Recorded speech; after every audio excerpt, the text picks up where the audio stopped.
The ballroom fell silent. Ava Carter's small body hit the marble floor with a sound that made every champagne glass freeze midair.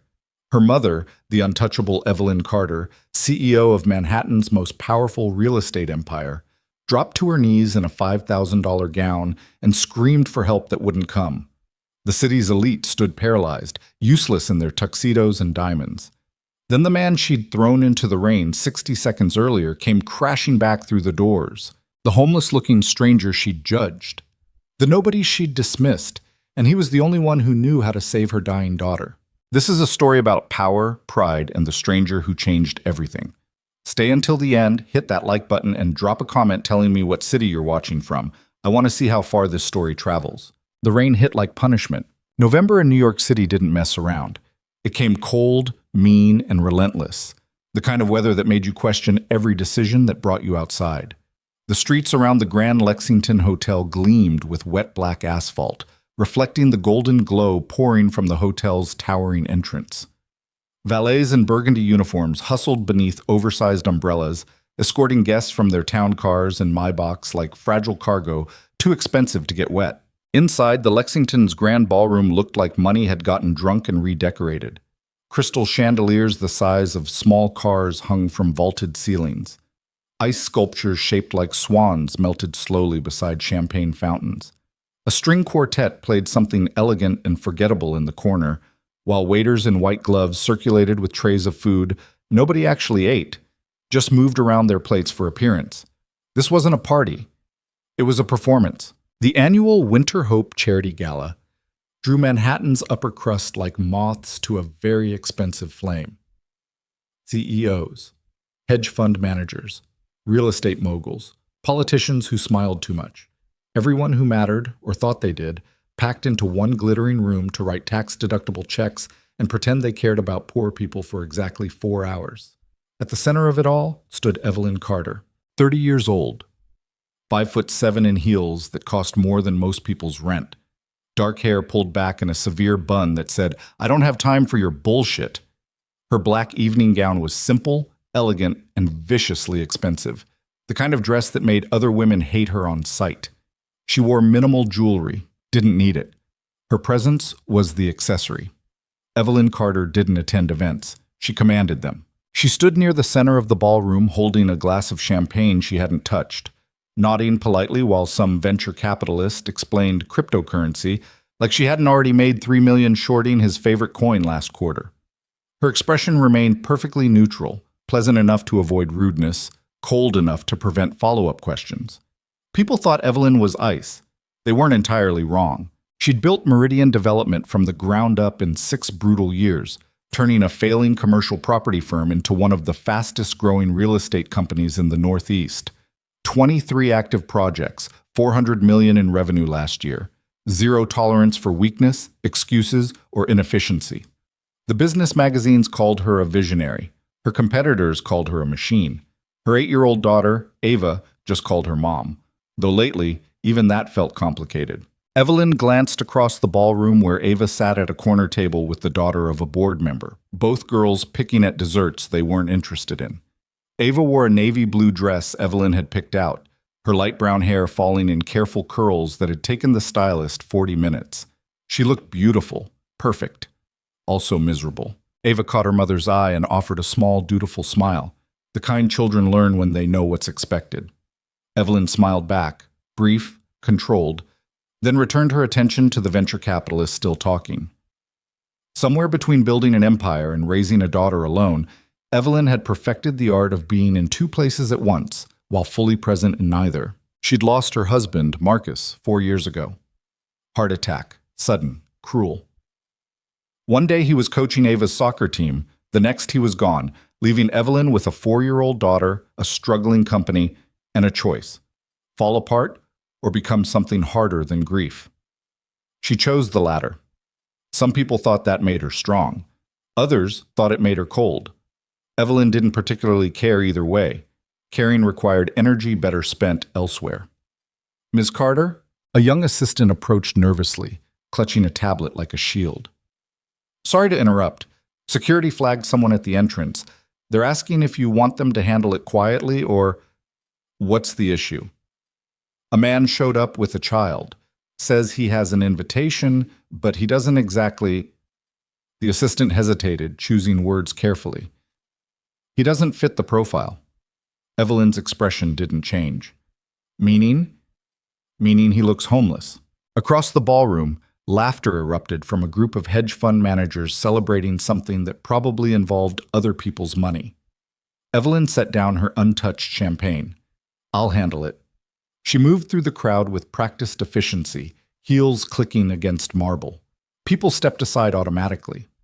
When Evelyn Carter walked with purpose, you didn't get in the way. She reached the ballroom entrance just as security was having a quiet, tense conversation with a man holding a sleeping child. Evelyn stopped. The contrast was immediate. Brutal. The man was maybe 32, broad-shouldered, with the kind of build that came from actual physical labor, not boutique gym memberships. His jacket was old, fraying at the cuffs. His jeans were clean but worn pale at the knees, work boots that had seen better years. Dark hair wet from the rain. He held a little girl against his shoulder, maybe 6 years old, wrapped in a jacket too big for her small frame. She slept peacefully despite the tension radiating from every security guard in a 10-foot radius. The man's eyes met Evelyn's. They were tired, watchful, not aggressive, but absolutely unyielding. Ms. Carter. The head of security, a former cop named Morrison, stepped forward. This gentleman claims he received an invitation to tonight's event, but we can't verify. I have it right here. The man's voice was quiet, controlled.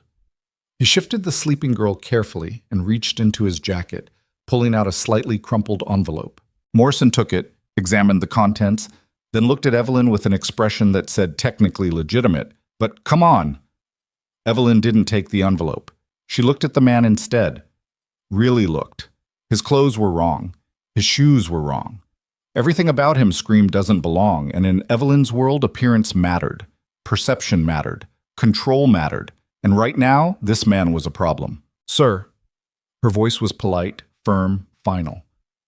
I'm sure there's been some confusion, but this is a private event for foundation donors and partners. If you're seeking assistance, I'd recommend contacting our main office on Monday. I'm not seeking assistance. His tone didn't rise, but something sharpened in it. I was invited by Rebecca Linden from the Foundation's medical outreach program. Morrison glanced at his tablet. Rebecca Linden is listed as a guest coordinator, but I don't look right. The man finished the sentence without bitterness, just fact. I get it. We'll leave. He adjusted his hold on the sleeping girl, preparing to turn. Wait. Evelyn raised one hand slightly. Not because she'd changed her mind, because she needed this handled correctly, quietly. What's your name? Noah Bennett. And you brought a child to a formal adult event because... Something flickered in Noah's expression. Not anger. Something colder. Because I'm a single father, Ms. Carter. I don't have childcare that works past 9 p.m., and the invitation said families were welcome. But, like I said, we're leaving. He turned toward the exit. The sleeping girl stirred, lifting her head slightly. Daddy? We're going home, Lil. It's okay. Evelyn watched them walk toward the door. The man's hand gentle on his daughter's back, whispering something that made the girl settle again. Morrison stood waiting for confirmation that the problem had been solved. It had. So why did Evelyn feel something uncomfortable twisting in her chest? Because you just threw a father and his sick kid into the rain based on his shoes? She pushed the thought away. This was her event, her reputation, her responsibility to maintain standards. Noah Bennett reached the exit. Then everything exploded. The scream came from the center of the ballroom. High, terrified, a woman's voice cutting through champagne conversation like a blade. Help! Someone help! Evelyn spun. Every head in the room turned toward the corner where the children's table sat, where Ava had been sitting, where Ava was now collapsed on the floor, convulsing. The world tilted. Evelyn's body moved before her mind processed the image. Running, stumbling, her heel catching on her gown. She dropped to her knees beside her daughter, champagne glass shattering somewhere behind her, the sound distant and irrelevant. Ava's small body jerked violently. Her eyes had rolled back. Foam appeared at the corner of her mouth. Her lips were turning blue. Ava! Evelyn grabbed her daughter's shoulders, hands shaking so badly she could barely hold on. AVA, baby, look at me. Nothing. The ballroom erupted into chaos. People shouted. Someone yelled to call 911. Women screamed. Men pulled out phones and stood uselessly. The string quartet stopped mid-note. Morrison shoved through the crowd. Everyone back! Give her space! But nobody knew what to do with the space.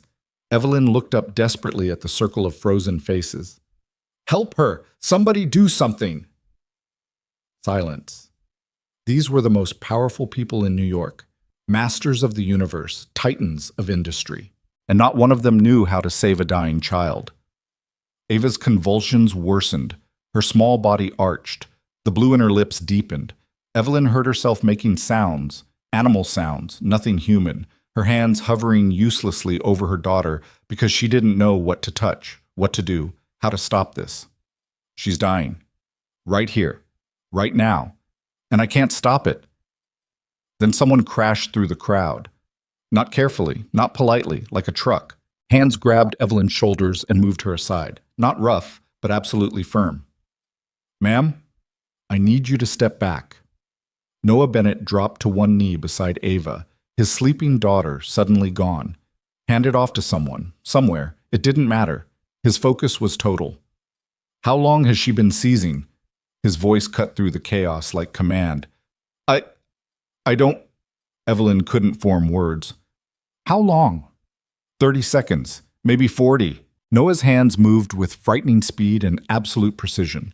He turned Ava onto her side, supporting her head, clearing her airway. His fingers found her pulse.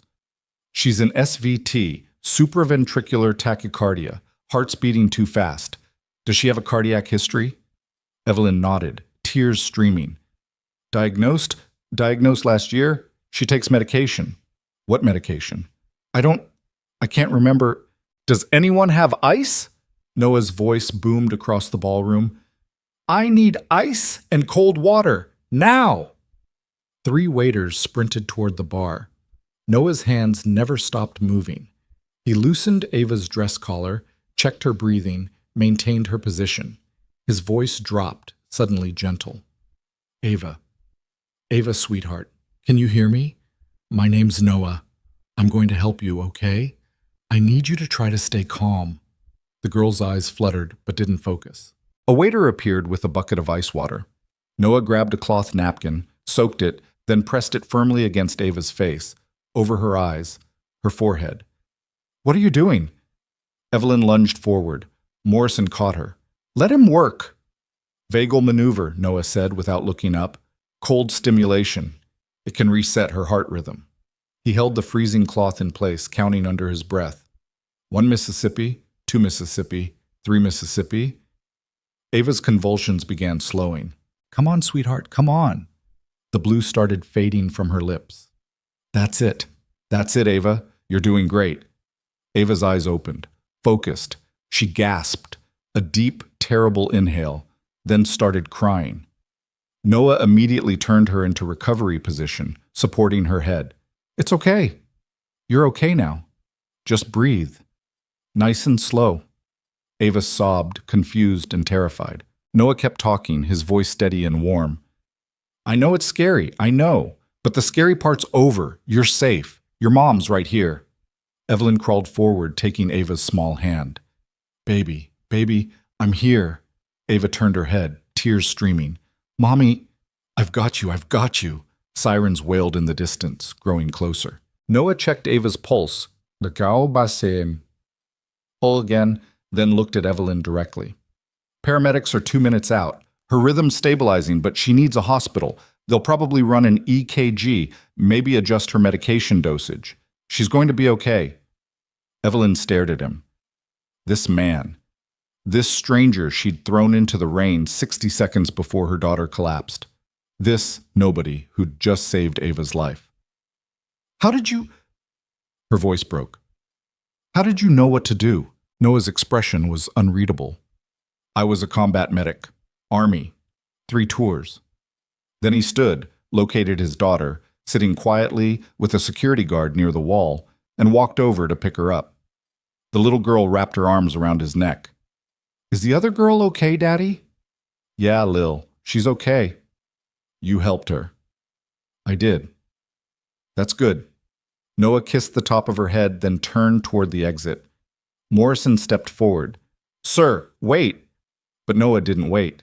He carried his daughter through the crowd of frozen, useless elites, through the golden ballroom, through the grand entrance, and back into the freezing rain.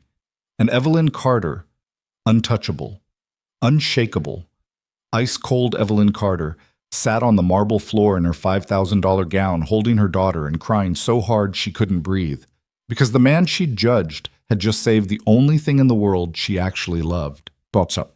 The hospital was brutally bright. Mount Sinai's pediatric emergency department operated under fluorescent lights that made everything look sickly and overexposed. Evelyn sat in a plastic chair beside Ava's bed, still wearing her gown, mascara streaked down her face, one heel missing somewhere between the ambulance and admissions. She didn't care. Ava slept fitfully, hooked to monitors that beeped with artificial reassurance. The cardiologist had come and gone. EKG looked stable. Medication dosage would be adjusted. Keep her overnight for observation. She'd be fine. Fine. The word felt hollow. Evelyn reached out and brushed hair from Ava's forehead, her hand trembling slightly. She'd been sitting here for 2 hours and couldn't stop replaying the moment. Ava's body on the floor, lips turning blue, the horrible helplessness. And then Noah Bennett, appearing like something out of a fever dream. A nurse entered quietly, checking Ava's IV. She's doing great.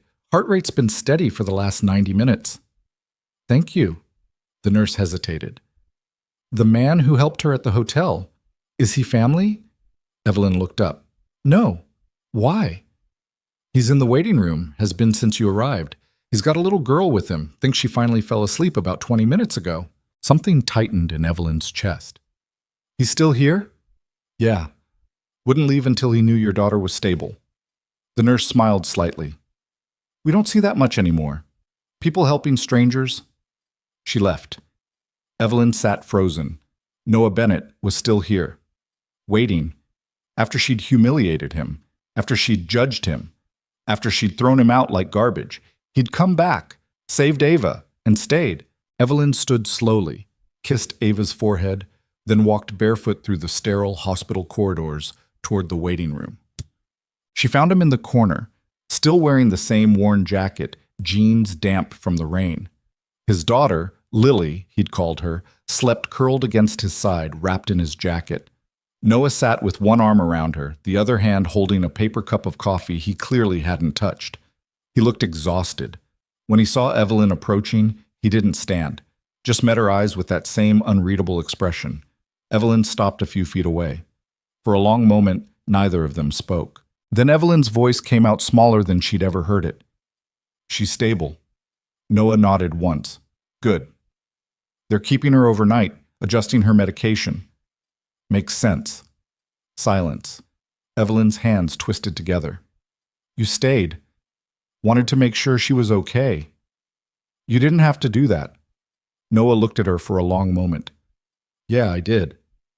Something broke in Evelyn's chest.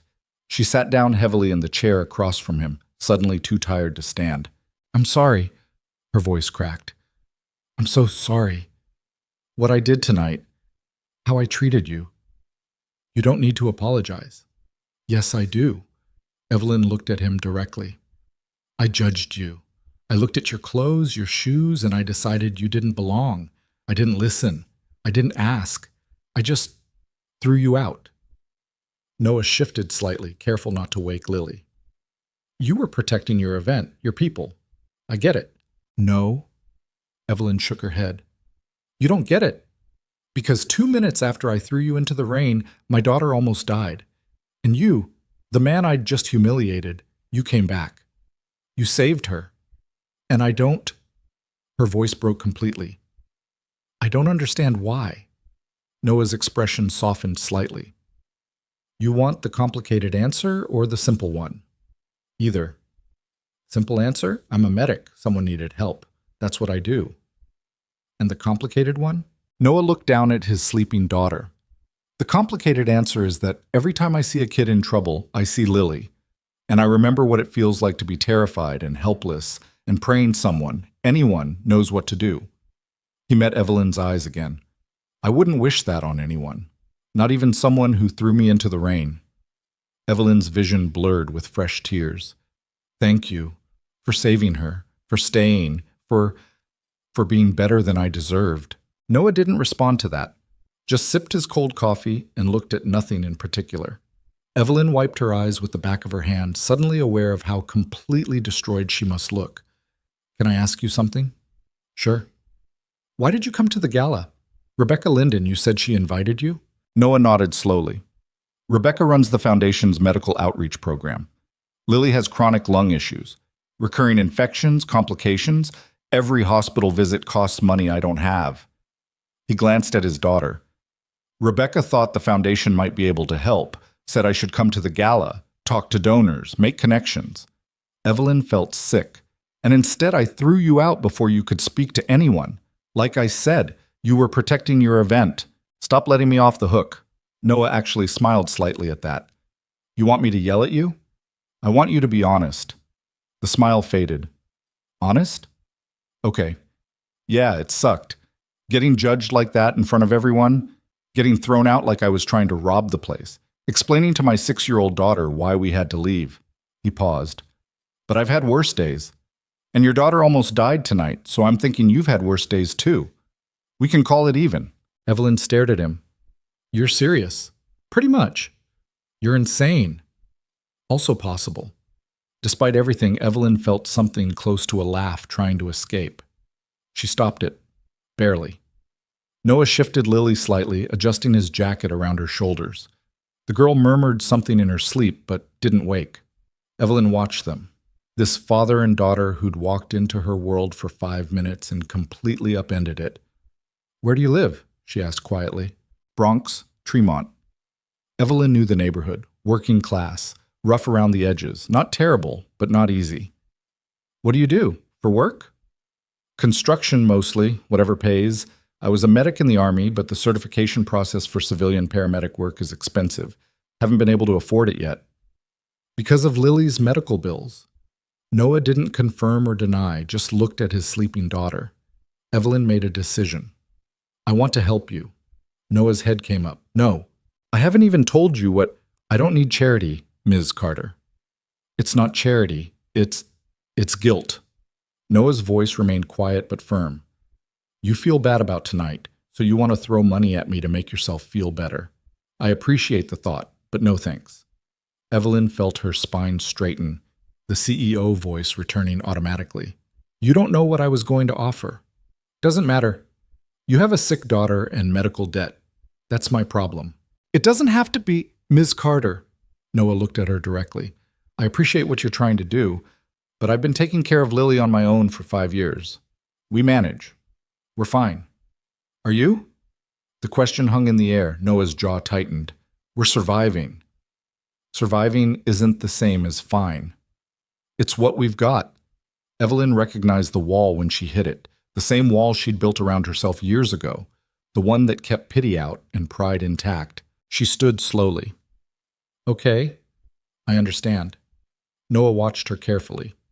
But, Evelyn continued, if you change your mind, or if Lily needs anything, medical care, specialists, whatever, call me. She pulled a business card from somewhere in her gown and set it on the table between them. Please. Noah glanced at the card but didn't touch it. Evelyn turned to leave, then stopped. Mr. Bennett? Yeah? You're a good father. Something flickered in Noah's expression, surprise maybe, or pain. I try. It shows. She walked away before he could respond. Eat. Evelyn returned to Ava's room and sat in the plastic chair that would be her bed for the night. She watched her daughter sleep, monitors beeping their steady rhythm. Her phone buzzed. 17 missed calls, 43 texts. The gala had been a disaster. Photographers had caught the ambulance. Social media was exploding. She silenced everything. Right now, the only thing that mattered was Ava breathing steadily in a hospital bed. And somewhere in the waiting room, a man she'd wronged was doing the same thing, watching his daughter breathe, holding on to whatever strength he had left. Evelyn closed her eyes. Tomorrow she would deal with the fallout. The press, the board, the endless questions. Tonight, She would just be a mother who'd almost lost everything and been saved by a stranger she didn't deserve. The rain continued outside, but inside Mount Sinai's pediatric ward, 2 little girls slept safely. And 2 broken adults sat in separate rooms, holding on to the only things that still made sense in a world that had stopped making sense a long time ago. Their daughters. Everything else was just noise. Evelyn didn't sleep that night. She sat in the uncomfortable plastic chair beside Ava's hospital bed, watching her daughter's chest rise and fall with mechanical regularity. The monitors beeped their steady rhythm. Heartbeat normal, oxygen levels good, everything stable. The numbers should have been reassuring. They weren't. Every time Evelyn closed her eyes, she saw Ava's body convulsing on the marble floor, saw her lips turning blue, saw herself frozen and useless while her daughter died 3 feet away. Around 4 in the morning, Ava stirred. Her eyes opened slowly, confused and groggy. "Mommy?" Evelyn was at her side immediately, taking her small hand. "Hey, baby, I'm right here. Where are we?" "Hospital. You had an episode at the Gala. Remember?" Ava's face scrunched up, trying to recall. "I remember feeling weird. Then everything got scary." "I know." Evelyn brushed hair from Ava's forehead. "But you're okay now. The doctors fixed everything." "There was a man." Ava's voice was small, uncertain. "He had a nice voice. He told me not to be scared." Evelyn's throat tightened. "That's right. His name is Noah. He helped you." "Is he a doctor?" "No, he's just someone who knew what to do." Ava considered this with the strange logic of 8-year-olds. Like a superhero? Despite everything, Evelyn almost smiled. "Yeah, kind of like that." "Can I say thank you?" "Maybe someday." Ava yawned, already drifting back to sleep. "Okay. Love you, Mommy." "Love you too, baby." Within seconds, Ava was out again, breathing deeply. Evelyn sat back in her chair and stared at nothing. A superhero. The man she'd thrown into the rain was her daughter's superhero, and Evelyn had treated him like garbage. When morning finally came, gray and cold through the hospital windows, Evelyn made a phone call. "Morrison, I need you to find someone." 3 days later, a manila folder landed on Evelyn's desk. She was back in her office, 40th floor corner view overlooking Manhattan, glass and steel and carefully controlled power. Everything had returned to normal. The board had been managed, the press had been spun. The Gala disaster had been reframed as a medical emergency handled heroically by staff and an unnamed Good Samaritan. Normal. Except nothing felt normal anymore. Evelyn opened the folder. Noah Michael Bennett. Age 32. Born in Portland, Oregon. Joined the Army at 19. Became a combat medic. Served 3 tours, Iraq and Afghanistan. Received 2 commendations for valor. Saved 14 lives under fire. Married at 24 to Sarah Bennett, a nurse. 1 daughter, Lily, born when Noah was 26. Then Sarah died suddenly. Pulmonary embolism. No warning, just gone. Noah left the military immediately. Honorable discharge. Moved to New York to be closer to Sarah's family. Started working construction to support Lily while navigating single fatherhood. Lily's medical history was extensive. Chronic respiratory issues since age 2, multiple hospitalizations, expensive treatments, insurance coverage inadequate. Total medical debt, $83,000. Current employment, day laborer, construction sites throughout the Bronx and Queens. Income inconsistent. Barely above poverty line. No criminal record. No complaints. No red flags. Just a man trying to survive. Evelyn read the file 3 times. Then she called her assistant. "Get me Rebecca Linden from the foundation." Rebecca arrived within the hour, mid-50s, warm smile, the kind of person who actually meant it when they asked how you were doing. "Evelyn, how's Ava?" "Better. Thank you." Evelyn gestured to the chair across from her desk. "I need to ask you about someone. Noah Bennett." Rebecca's face lit up immediately. "Oh, Noah, yes. I've been working with him for about 6 months now. Lovely man. His daughter Lily is just precious." "You invited him to the Gala." "I did. I thought it might help him make connections, find resources for Lily's care." Rebecca's expression faltered. "Though I heard there was some confusion at the door. I should have coordinated better with security. I feel terrible about that. It wasn't your fault. Evelyn kept her voice neutral. Tell me about him, honestly. Rebecca settled into her chair. Noah is one of the most stubborn people I've ever met, in the best way. He came to the foundation 6 months ago because Lily needed a specialist consult he couldn't afford, but he didn't want a handout. He wanted to work for it. Asked if there was anything he could do. Maintenance, repairs, whatever. Did you let him? Of course.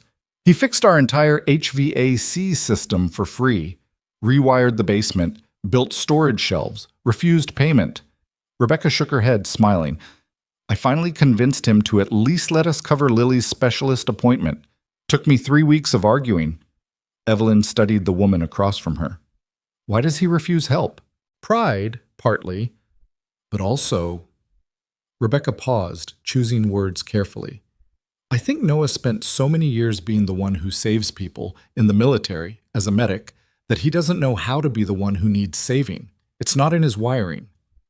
Even when his daughter needs it, especially then, he sees accepting help as failing her somehow. Like if he can't provide everything himself, he's not being a good father.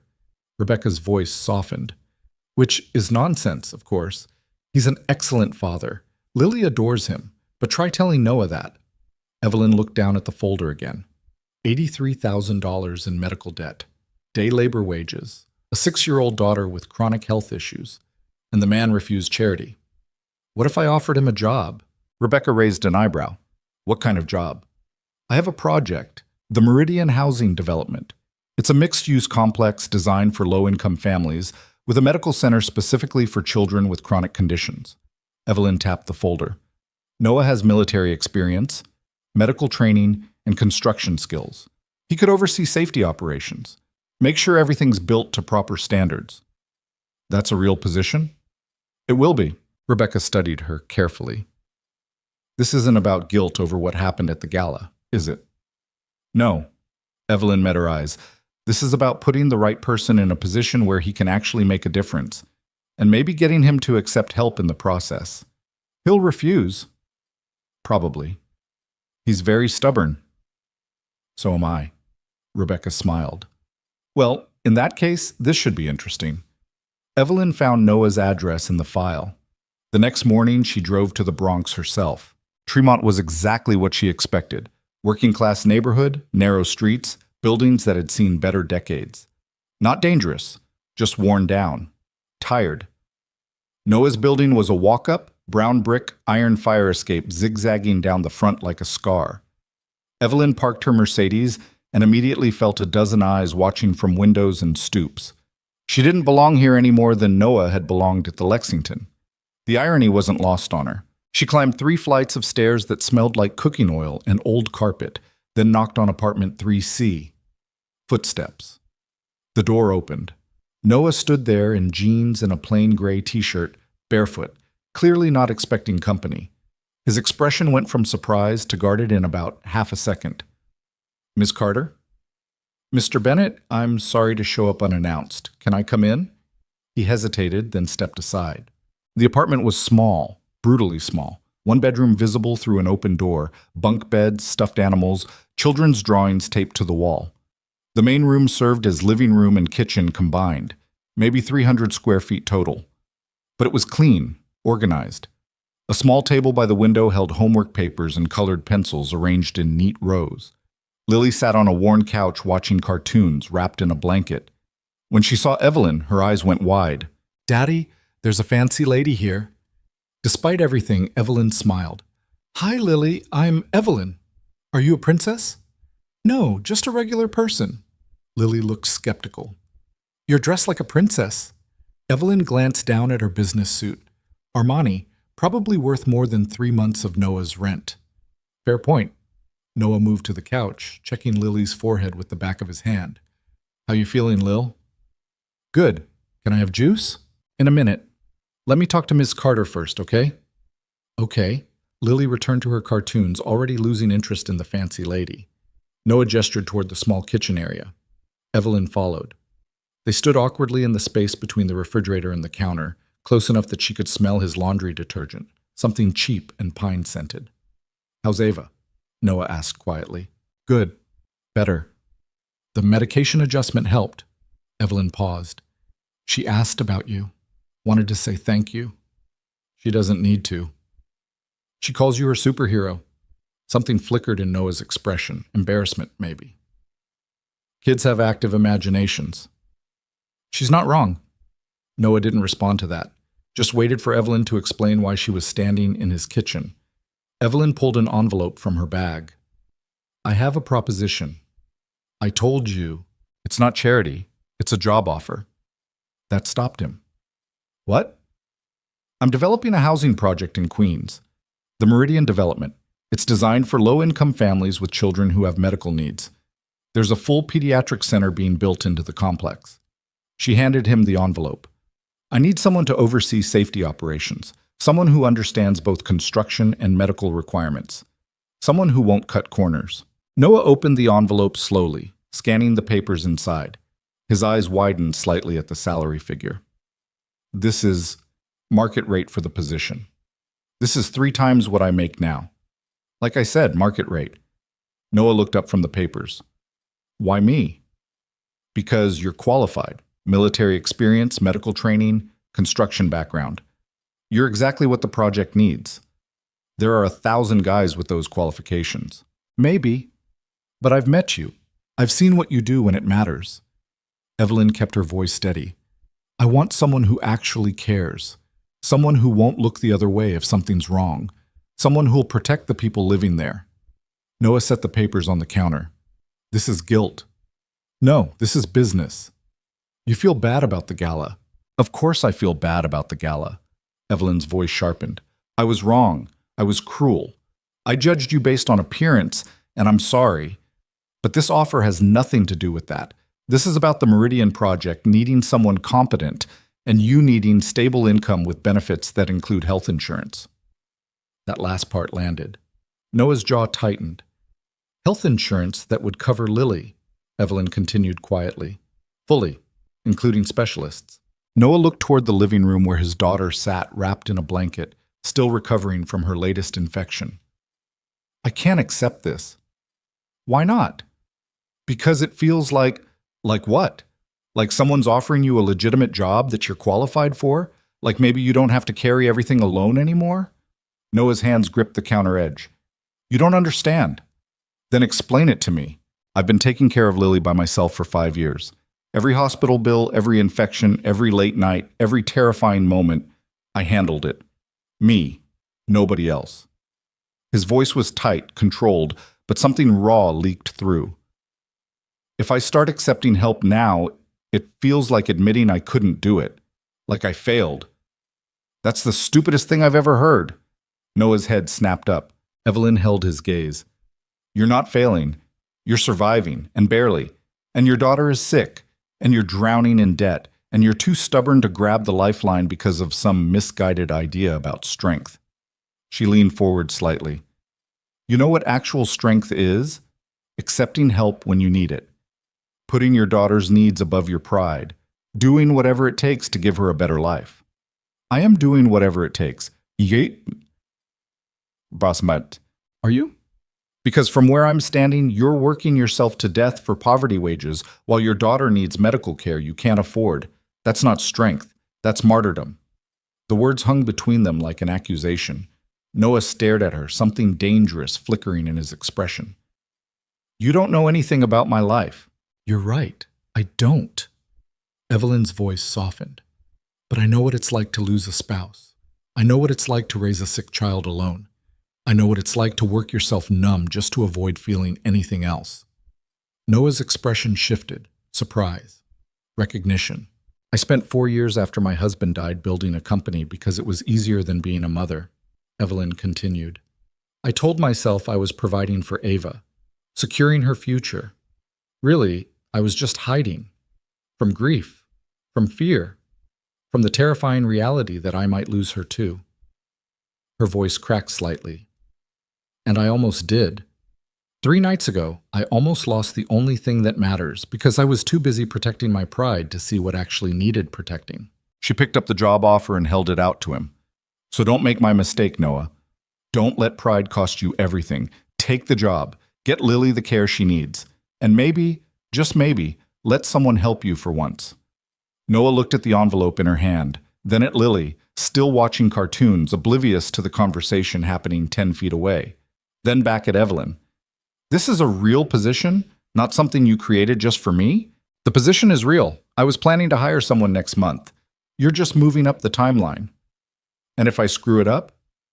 Then I'll fire you. This isn't charity. I expect you to actually do the work. What about Lily? Daycare? School schedule? We'll figure it out. The project site has an on-site care program for employees' children. She'll be looked after. Noah's resistance was crumbling. Evelyn could see it in the way his shoulders sagged slightly, the way his hands unclenched from the counter. Why are you doing this? He asked quietly. I told you. No. Really? Why? Evelyn considered lying, giving him the professional answer, the clean version. Instead, she told the truth. Because 3 nights ago, a stranger saved my daughter's life, and I want to believe that people can be better than their worst moments, including me. Noah took the envelope. He didn't open it again, just held it, staring at nothing. Then quietly, when do I start? Monday, if that works? It works. Good. They stood in awkward silence for a moment. Then Lily's voice piped up from the couch. Daddy, can I have juice now? Noah's expression softened immediately. Yeah, Lil, coming. He moved to the refrigerator, poured juice into a plastic cup with cartoon characters on it, and brought it to his daughter. Lily took it with both hands, drinking carefully. Thank you, Daddy. You're welcome, baby. Evelyn watched them, this father and daughter who'd somehow crashed into her carefully controlled life and knocked everything sideways. Noah walked her to the door. Ms. Carter? Yes? Thank you. The words were simple, honest. Evelyn nodded. See you Monday. She left the apartment, descended the 3 flights of stairs, and got into her Mercedes. She sat there for a long moment, hands on the steering wheel, staring at nothing. Then she called her assistant. Jennifer, I need you to do something for me, quietly. Of course. Noah Bennett has medical debt, $83,000. Find out which collection agencies hold it and arrange payment. Anonymous? Completely. He can't know it came from me. Understood. Evelyn ended the call and started the car. Pride was expensive. She was learning that. But some debts were worth paying. Monday morning arrived cold and gray. Noah showed up at the Meridian Project site at 6:30 a.m., 30 minutes early, wearing work boots and carrying a hard hat that looked like it had survived 2 wars. Evelyn met him at the construction trailer that served as the temporary office.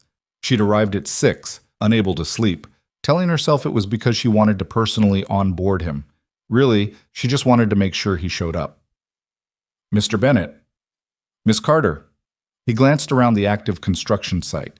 Heavy equipment, workers in high-vis vests, the skeleton of what would eventually be a 12-story residential building.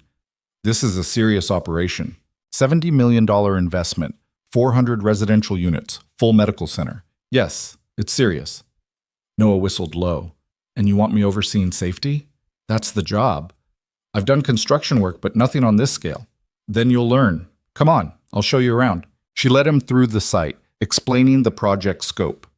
The residential towers would house families at below-market rent, prioritizing those with children who had chronic medical needs. The medical center would provide specialized pediatric care, subsidized through foundation funding. It's ambitious, Noah said, studying the architectural plans posted inside the trailer. It's necessary. Do you know how many families go bankrupt from medical debt every year? Yeah, I do. Right. Of course he did. Evelyn cleared her throat. Your job is to make sure this place doesn't kill anyone during construction, and that when it opens, it's actually safe for the families living here. Inspect everything, question everything. If something looks wrong, shut it down. Even if it delays the schedule? Especially if it delays the schedule. I'd rather open late than open dangerous. Noah looked at her with an expression she couldn't quite read. You really mean that? Yes, most developers don't. I'm not most developers. Something shifted in Noah's expression. Respect, maybe. Or the beginning of it. All right then. He picked up the hard hat. Where do I start? Evelyn handed him a thick binder. Site inspection reports from the last 3 months. Read them. Then do your own inspection. I want your assessment by the end of the week. Yes, ma'am. And Noah? He looked up. Don't call me ma'am. It makes me feel old. The corner of his mouth twitched, almost a smile. Yes, Miss Carter. Better. Over the next 2 weeks, Noah disappeared into the project like a man possessed. He arrived before dawn and left after dark. He inspected every floor, every support beam, every electrical system, every safety protocol. He questioned contractors, challenged inspectors, and refused to sign off on anything that didn't meet his standards. The construction crew hated him within 3 days. Evelyn loved it. Your new safety guy is a pain in the ass, the project manager complained during a Tuesday meeting. He shut down the South Tower installation because the emergency lighting didn't meet code. Did it meet code? Evelyn asked calmly. Technically, no, but then he was right to shut it down. Fix it. The project manager muttered something under his breath and left. Evelyn's assistant, Jennifer, appeared in the doorway. You have a visitor, Lily Bennett. She's with the on-site childcare supervisor. Evelyn looked up, surprised. Send her in. A moment later, Lily appeared, holding the hand of Sarah Kim, who ran the employee childcare program. Lily wore a pink backpack almost as big as she was and carried a drawing. Hi, Ms. Carter, Lily said shyly. Hi, Lily. Everything okay? Yes. I just wanted to give you something. She held out the drawing, a crayon picture of 2 stick figures, one big and one small, holding hands under a yellow sun. This is you and your daughter. My daddy said her name is Ava. Evelyn took the drawing, something unexpected tightening in her chest. This is beautiful, thank you. You're welcome. My daddy says you gave him a job so he can help people. That's nice of you. Your daddy is helping me too. Lily considered this with the seriousness only 6-year-olds can manage. That's good. When people help each other, everything's better. Simple truth from a child's mouth. Sarah Kim gently squeezed Lily's shoulder. Okay, sweetheart, let's get back to arts and crafts. Okay, bye, Ms. Carter. Bye, Lily. They left. Evelyn stared at the crayon drawing for a long time. Then she taped it to the wall beside her desk, next to Ava's school photo. That Friday, Noah requested a meeting. Evelyn found him in the construction trailer, surrounded by inspection reports and photographs. He looked tired, but focused. What's wrong? Noah spread photos across the desk. We have a problem. Evelyn studied the images, close-ups of support structures, electrical installations, material specs. These are from the South Residential Tower, Noah explained. The materials don't match the approved specifications. Someone substituted cheaper alternatives. How much cheaper? Enough to save about $200,000. Also enough to potentially fail safety inspections once the city does their final review. Evelyn felt ice forming in her stomach. You're sure? Positive. I cross-referenced the material delivery invoices with the installation photos. The numbers don't match. He pulled out another document. And it gets worse. The emergency systems for the medical center are using substandard components. If there's a fire or power failure, they might not function properly. Jesus. Evelyn sat down heavily. Who approved this? According to the paperwork, Richard Holloway's construction subsidiary. They're the primary contractor. Richard Holloway, billionaire investor, board member, one of the project's major financial backers, and apparently a fraud. Evelyn's mind raced. If this went public, the scandal would destroy the project. Investors would pull out. The media would crucify them. Years of work would collapse. But if they covered it up and something went wrong, if the building failed, if children got hurt. What do you recommend? She asked quietly. Noah met her eyes. Shut it down. Rip out everything that doesn't meet spec. Rebuild it properly. Then report Holloway to the authorities. That will cost millions and months of delays. Yeah. The board will fight me. Investors will sue. We might lose everything. Probably. Evelyn stared at the photographs spread across the desk. Substandard materials, compromised safety systems, children's lives at risk. Kids are going to live in this building, Noah said quietly. The same words he'd thought but not said 2 weeks ago. Now he said them out loud. Evelyn looked at him, this stubborn, principled man who could have ignored the problems, collected his paycheck, and looked the other way. But he didn't. because that wasn't who he was. She stood. Call an emergency board meeting. Monday morning. We're exposing this. You sure? No, but we're doing it anyway. Noah nodded once, respect clear in his expression. One more thing, Evelyn added. This is going to get ugly.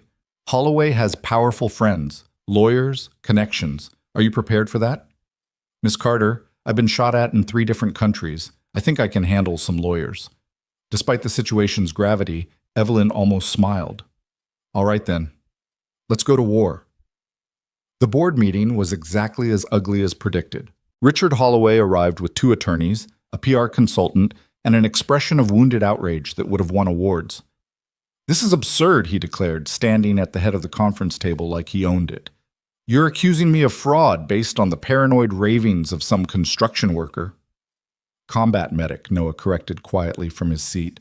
And I'm not paranoid, I'm thorough. Holloway ignored him. Evelyn, I've invested $12 million in this project. I've been your partner from the beginning. And now you're trying to destroy my reputation over some paperwork discrepancies? Evelyn remained seated, hands folded calmly on the table. They're not discrepancies, Richard.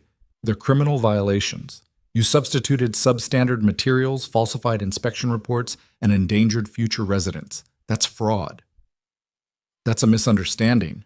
These are the material delivery invoices. Noah slid documents across the table. These are the approved specifications. These are photographs of what was actually installed. Feel free to explain the misunderstanding. One of Holloway's lawyers cleared his throat. We'll need time to review. No. Evelyn's voice cut through the room like a blade. Here's what's going to happen. We're shutting down construction immediately. We're bringing in independent inspectors. We're ripping out everything that doesn't meet code and rebuilding it properly. And we're reporting this to the appropriate authorities. You can't do that. Actually, as majority stakeholder and project director, I absolutely can. Holloway's face turned red.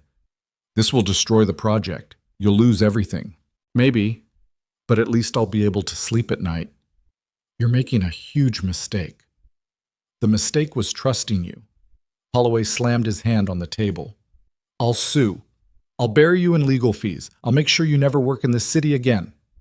Evelyn stood slowly, meeting his eyes with ice-cold precision. Try it. Because when this goes public, and it will go public, everyone's going to know that you stole money from a project designed to help sick children. Good luck recovering from that. The room fell silent. Holloway stared at her, realizing he'd lost. We're done here, Evelyn said. Security will escort you out. 2 guards appeared at the door. Holloway gathered his lawyers and left, threats still spilling from his mouth like poison. When the door closed, the remaining board members erupted. This is suicide. The investors will panic. We need to contain this. Evelyn raised one hand. Silence fell. I understand your concerns, but we're doing this anyway, because it's right, and because if we don't, and something goes wrong, we'll have blood on our hands. She looked around the table. Anyone who can't support that decision is welcome to resign. Nobody moved. Good. Meeting adjourned. Everyone filed out except Noah, who remained seated. You just made a very powerful enemy, he said quietly. I know. He meant those threats. I know that too. And you're okay with it? Evelyn looked at him. I have an 8-year-old daughter with a heart condition. Every day I live with the terror that I might lose her. Compared to that, Richard Holloway is just noise. Noah studied her for a long moment. Then he stood. You're tougher than I thought. So are you. They stood in the empty conference room, 2 people who'd started as strangers and were slowly becoming something else. Not friends exactly. Not yet. But maybe the beginning of it. Thank you, Evelyn said quietly, for finding this, for having the courage to speak up. Just doing my job. You could have looked the other way. Nobody would have blamed you. I would have blamed me. Simple honesty. Evelyn nodded. Get some rest this weekend. Starting Monday, things are going to get complicated. Noah almost smiled. More complicated than getting shot at? Different kind of complicated. Great. He left. Evelyn stood alone in the conference room, looking out at the city skyline. Somewhere out there, Richard Holloway was plotting revenge. The media would descend within days. The project would face months of delays and millions in losses, but children would be safe, and that was enough. She picked up her phone and called Ava's school. "Hi, this is Evelyn Carter. I'm picking up my daughter early today. We're going to the park." For the first time in 4 years, work could wait. The story broke on Tuesday. New York Tribune ran it front page with a headline that made Evelyn's coffee taste like ash. Carter Development halts construction amid fraud allegations against billionaire investor. By Wednesday, every major outlet had picked it up. Cable news ran segments with financial analysts dissecting the scandal. Social media exploded with hot takes from people who didn't know the first thing about construction but had plenty of opinions anyway. Evelyn's phone didn't stop ringing. She ignored most of the calls, answered the ones that mattered. Her lawyer, calm, strategic, already building their defense. The project's remaining investors, panicked, demanding explanations. Rebecca Linden from the foundation, supportive but worried. And her mother, who called 3 times before Evelyn finally picked up. "Are you insane?" Margaret Carter's voice sliced through the phone like broken glass. "You just declared war on Richard Holloway. Do you have any idea what he's capable of?" Evelyn sat in her office, watching the news coverage play silently on the monitor across the room. "He committed fraud, Mom. What was I supposed to do?" "Manage it quietly. Handle it internally, not blow up your entire project in the media. Children are going to live in that building. Children aren't living anywhere if the project goes bankrupt." Her mother's frustration crackled through the line. "You've worked too hard to throw it all away over some idealistic crusade." "It's not idealistic, it's basic human decency." "Decency doesn't pay the bills, Evelyn. You have a daughter to think about." "I am thinking about her. I'm thinking about what kind of person I want to be when she looks at me." Silence on the other end. Then, quieter. "You sound just like your father." Evelyn's throat tightened. Her father had died when she was 16, a defense attorney who'd taken on cases nobody else would touch, because he believed everyone deserved representation. He'd died broke and exhausted, still fighting. "Thank you," Evelyn said softly. Her mother sighed. "That wasn't a compliment, but I know you won't listen anyway. You never do." "I learned from the best. Stubborn runs in the family." A pause. "Be careful, sweetheart. Holloway doesn't lose gracefully. Neither do I." Her mother hung up. Evelyn set down the phone and returned her attention to the news coverage. A legal analyst was explaining how the scandal could trigger regulatory investigations, investor lawsuits, criminal charges. Her assistant knocked. "Noah Bennett is here." "Send him in." Noah entered looking like he hadn't slept much. He carried a folder thick with documents and dropped into the chair across from her desk without waiting for invitation. "You look like hell," Evelyn observed. "Thanks. You too." Fair enough. Evelyn had been running on coffee and spite for 48 hours. Noah opened the folder. Independent inspectors finished their preliminary review. "It's worse than we thought." "How much worse?"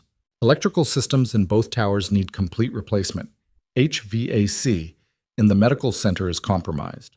Fire suppression systems are using faulty components that wouldn't pass basic safety standards."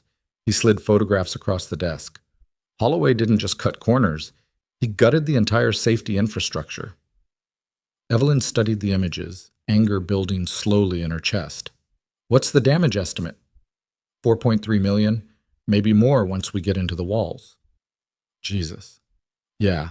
Evelyn leaned back in her chair, doing the math in her head. The project budget could absorb it, barely, but it would wipe out their contingency fund and push completion back at least 6 months. "The investors are going to lose their minds," she said quietly. "Already happening. I fielded 3 calls this morning from people demanding to know why some construction worker is making executive decisions." "What did you tell them?" "That I'm a combat medic, not a construction worker, and that their money doesn't mean shit if the building kills someone." Despite everything, Evelyn felt something close to a smile trying to form. "I bet that went over well." "One guy threatened to have me fired. I told him to get in line." "You're enjoying this." "Little bit." Noah's expression turned serious. "But we have a bigger problem. Holloway's lawyers filed an injunction trying to block the construction halt. They're arguing we breached contract by shutting down without proper cause." "We have cause. We have evidence." They're claiming the evidence is circumstantial and that we're damaging their reputation without due process. Evelyn felt the headache building behind her eyes. When's the hearing? Friday. Judge Morrison. We need to be ready. We will be. Noah hesitated. There's something else. Of course there is. Someone's been asking questions about me, digging into my background. Evelyn's attention sharpened. What kind of questions? Military service, medical history, financial records, Lily's custody situation after Sarah died. His jaw tightened. They're looking for ammunition. Holloway. That'd be my guess. Evelyn stood, fury replacing exhaustion. He's going after you because you found the fraud. Probably trying to discredit me before the hearing. If they can make me look unstable or incompetent, they can question my findings. There's nothing to find. Your record is clean. My record shows a guy who left the military suddenly, moved across the country, and has been barely scraping by for 5 years. They'll spin it as erratic behavior. Unstable. Someone who can't be trusted. Evelyn's mind raced. We need to get ahead of this. How? We put you in front of the media. Control the narrative. Show them exactly who you are and why you found the fraud. Noah looked at her like she'd suggested he juggle chainsaws. I don't do media. You do now. Ms. Carter, they're going to paint you as either incompetent or malicious. We don't let them set that frame. We show them a combat veteran with 3 commendations who spent his career saving lives and is now trying to protect children. Evelyn's voice was firm. You're the hero in this story, Noah. Let's make sure everyone knows it. I'm not a hero. I'm just a guy who read some reports. You're a guy who could have ignored those reports and collected an easy paycheck, but you didn't, because you actually give a damn. She leaned forward. That matters. Let people see it. Noah stared at her for a long moment. Then he rubbed his face with both hands, defeated. This is going to be a disaster. Probably, but we're doing it anyway. The press conference happened Thursday afternoon. They held it at the construction site, deliberate choice. Behind Noah stood the half-finished residential towers and the skeletal frame of the medical center, visual reminder of what was at stake. 20 reporters showed up, cameras, microphones, the whole circus. Evelyn stood at the podium first, crisp and professional in a navy suit that projected competence and control. Thank you all for coming. I'm here to address the ongoing situation with the Meridian Development Project. 2 weeks ago, our safety director discovered serious violations in the construction process. Substandard materials, falsified inspections, safety systems that would have failed when families needed them most. She paused, letting that sink in. We immediately halted construction and reported these findings to the appropriate authorities. This decision was not made lightly. It will cost millions and delay our timeline significantly. But it was the right decision, because this project is designed to house families with children who have medical needs. Their safety is not negotiable. Questions erupted immediately. Ms. Carter, are you accusing Richard Holloway of intentional fraud? I'm saying the evidence speaks for itself. Mr. Holloway's construction subsidiary was responsible for the work in question. The violations are documented and verified by independent inspectors. Holloway's lawyers claim you're engaged in a vendetta. Mr. Holloway is welcome to present evidence to the contrary. We've provided all our findings to investigators. We have nothing to hide. What about the financial impact? Sources say this could bankrupt the project. The project remains financially viable. We're committed to seeing it through to completion, properly this time. More questions, more answers. Evelyn handled them with practiced precision, never losing composure. Then she stepped aside. I'd like to introduce Noah Bennett, our safety director and the person who discovered these violations. Noah moved to the podium looking like he'd rather be anywhere else. He wore work clothes, jeans, boots, a company jacket, because Evelyn had vetoed his plan to buy a suit he couldn't afford. Be yourself, she'd told him that morning. They don't need corporate polish. They need honesty. Now he stood in front of 20 cameras and cleared his throat. I'm not good at speeches, so I'll keep this simple. His voice was steady but uncomfortable. 3 weeks ago, I started working for Meridian Development. My job is to make sure this place gets built safely. That's it. No politics, no agendas, just making sure the work meets standards. He pulled out a folder. While reviewing installation reports, I found discrepancies. Materials that didn't match specifications. Systems that wouldn't pass inspection. At first I thought maybe it was paperwork errors, but the more I looked, the clearer it got. Someone was cutting corners. Dangerous corners. A reporter raised her hand. Mr. Bennett, some critics are suggesting you lack the expertise to make these assessments. I spent 6 years as an Army combat medic, 3 tours. I know what happens when safety protocols fail. I've held people while they died because equipment didn't work or buildings weren't secure. His voice hardened slightly. So yeah, I know how to spot a safety violation, and I know what's at stake if we ignore them. Another reporter. But you're not a licensed engineer, see? No, I'm not. That's why I brought in independent inspectors, actual engineers, licensed professionals. They verified everything I found and then some. Noah tapped the folder. This isn't about my expertise. It's about documented evidence. Anyone who wants to review it is welcome to. We're not hiding anything. What about allegations that you're mentally unstable? That you left the military under suspicious circumstances? Noah's expression went cold. Evelyn tensed, ready to intervene. But Noah just looked at the reporter directly. I left the military because my wife died suddenly, and I had a 2-year-old daughter who needed her father. I moved to New York to be near my late wife's family. I've been raising my daughter alone for 5 years while working construction because that's what paid the bills. He paused. If that makes me unstable, then I guess half the single parents in this city are unstable too. The reporter had the grace to look embarrassed. Another voice, why should we believe you over Richard Holloway? He's a respected businessman. I don't care if you believe me. Noah's voice was flat. Believe the evidence. Believe the independent inspectors. Believe basic building codes. He looked around at all the cameras. I'm not here to win a popularity contest. I'm here because kids are going to live in this building. Kids with medical conditions who need safe housing and reliable systems. That's what matters. Not my reputation, not Holloway's reputation. Just making sure this place doesn't hurt anyone. Silence fell across the assembled reporters. Then someone asked, what happens next? Noah glanced at Evelyn. She stepped back to the podium. We rebuild. Properly. We work with investigators to ensure full accountability, and we complete this project the right way, even if it takes longer than planned. Her voice was firm. The Meridian development will open, and when it does, families can trust that it's safe. The press conference ended. Reporters scattered to file their stories. Noah and Evelyn stood together near the construction trailer watching the circus pack up. That was awful, Noah said quietly. You did great. I looked like an idiot. You looked honest. That's better. Noah shook his head but didn't argue further. Evelyn's phone buzzed. Text from her lawyer. Just watched the press conference. Well played. You've got them on defense now. Maybe. Or maybe they just painted bigger targets on their backs. Friday's hearing was exactly as brutal as expected. The courtroom was packed. Lawyers, journalists, interested parties who smelled blood in the water.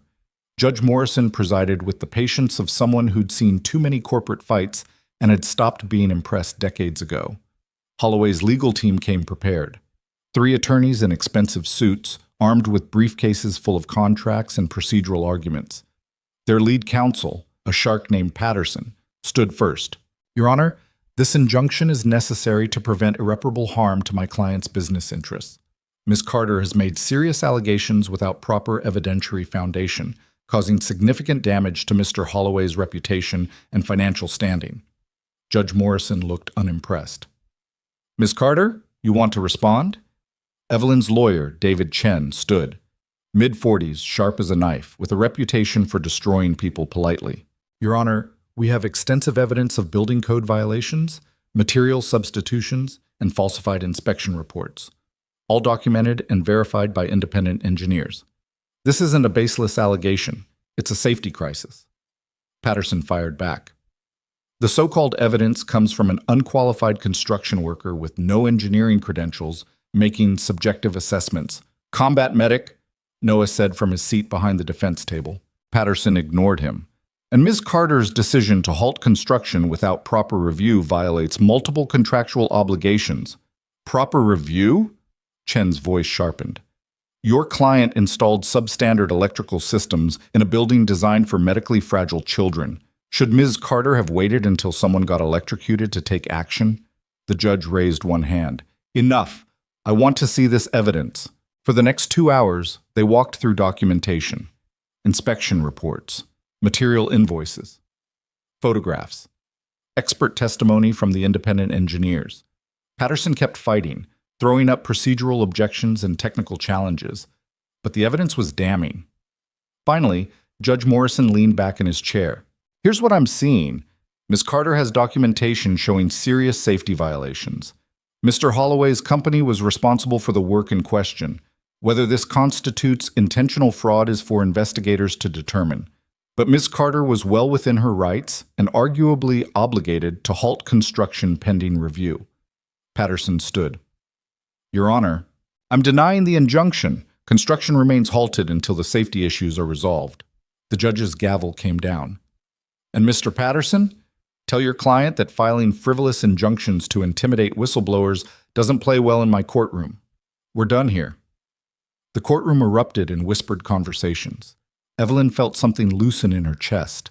Not victory, this was far from over, but at least not immediate defeat. Outside the courthouse, reporters swarmed. Ms. Carter, how do you feel about the ruling? Vindicated, but this was never about winning a legal fight. It's about doing what's right. Will you pursue criminal charges against Holloway? That's for prosecutors to decide. We've provided all our evidence to the appropriate authorities. Mr. Bennett, do you have any comment? Noah, standing slightly behind Evelyn, just shook his head. No comment. They pushed through the crowd to Evelyn's car. Inside, with the doors closed and the chaos muffled, Noah let out a long breath. That was worse than getting shot at. You said that about the press conference. I stand by it. Evelyn started the car. Thank you for everything. I know this hasn't been easy. Nothing worth doing is easy. She glanced at him. Who told you that? My drill sergeant, right before he made us run 15 miles in full gear. Sounds awful. It was, but he wasn't wrong. They drove in silence for a while, Manhattan traffic crawling around them. Finally, Noah spoke. Can I ask you something? Sure. Why are you really doing this? The truth? Evelyn kept her eyes on the road. I told you. You told me the professional answer, the one that sounds good. I'm asking for the real one. Evelyn was quiet for a long moment. Then, because I'm tired of being the person who only cares about money. I spent 4 years building a company and forgot how to be a human being. I became exactly what I hated, someone who sees people as numbers on a spreadsheet instead of actual lives. Her voice dropped. And then my daughter almost died, and a stranger I'd treated like garbage saved her, and I realized I'd become someone I didn't want to be anymore. Noah absorbed this. So this is penance. This is trying to do better. That's not the same thing. Close enough? They pulled up to the construction site. Workers were already implementing the new safety protocols, tearing out compromised systems under Noah's supervision. You want to come inside? Evelyn asked. Check on progress? Noah shook his head. I need to pick up Lily. It's Friday. We usually get pizza and watch movies. Something about that image, Noah and his daughter having pizza movie night, made Evelyn smile despite the exhaustion. That sounds nice. It is. Noah paused before getting out. You should bring Ava sometime, if you want. Lily keeps asking about her. Evelyn's heart did something unexpected. Yeah? Yeah. She thinks Ava is cool because she survived a heart attack and because her mom is important. Noah said the last word with air quotes and a slight smile. I'm not that important. Try telling that to a 6-year-old.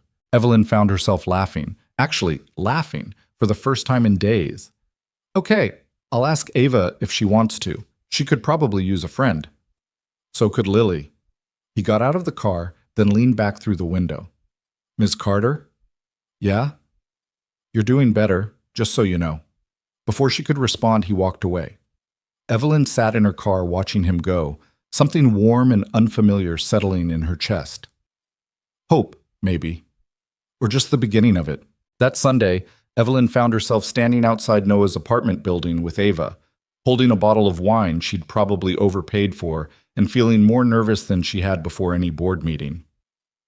Mom, why are we just standing here? Ava asked, practical as always. I'm making sure we have the right building. You checked 3 times already. Just being thorough. Ava rolled her eyes, 8 years old and already perfecting the teenage attitude, and pressed the buzzer. Noah's voice crackled through the intercom. Yeah? It's Evelyn and Ava. We're here for... The door buzzed open before she could finish.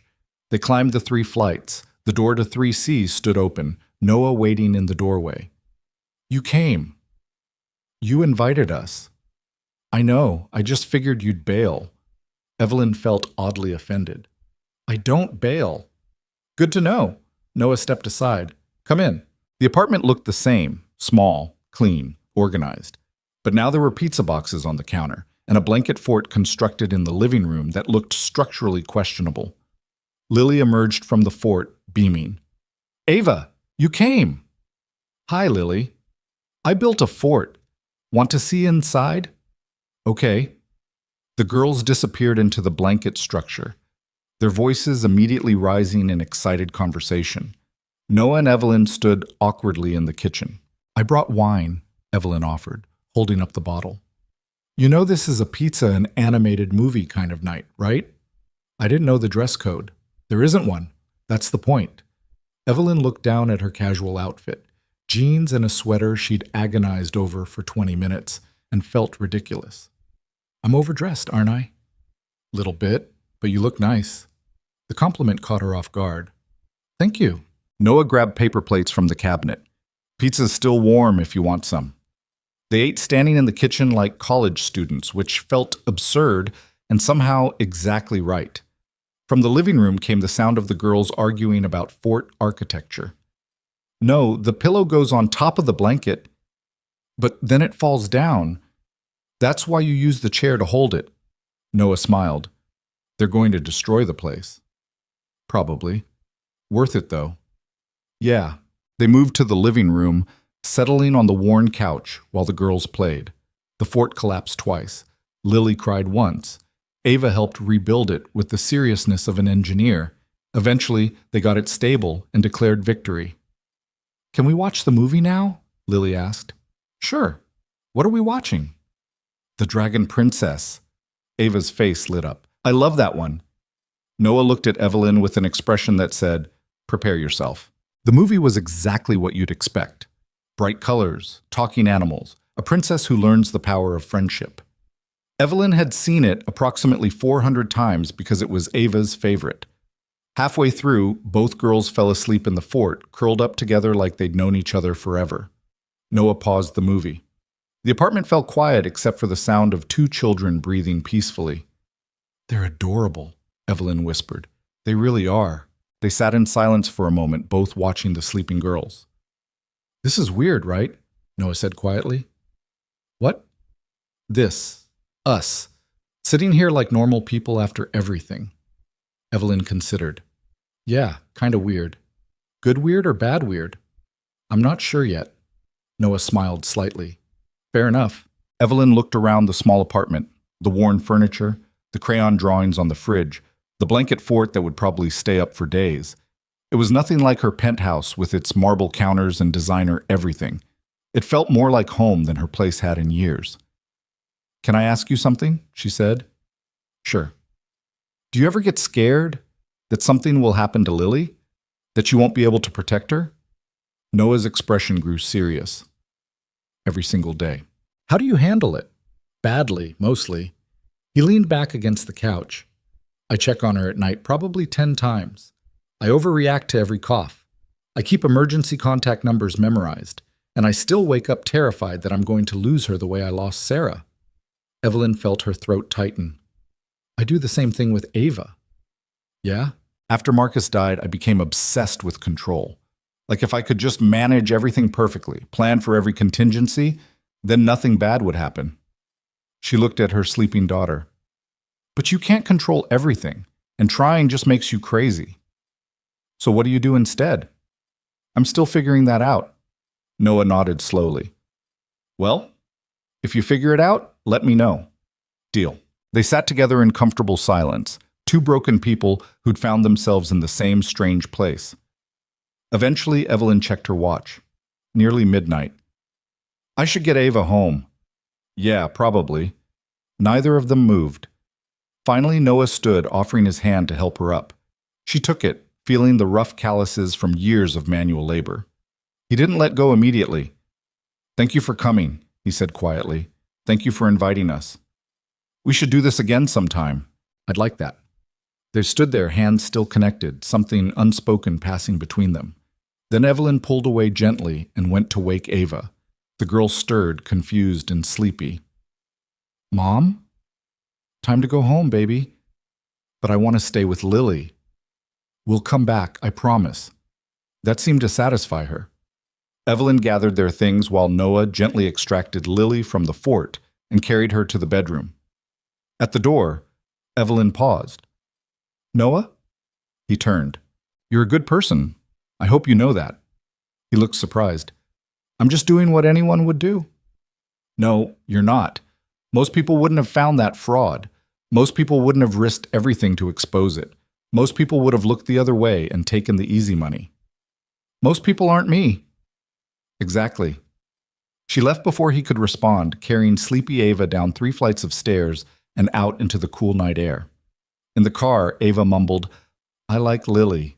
"Me too. Can we go back?" "Soon." "Promise?" "Promise." Ava fell back asleep immediately. Evelyn drove through empty streets, feeling something she hadn't felt in years.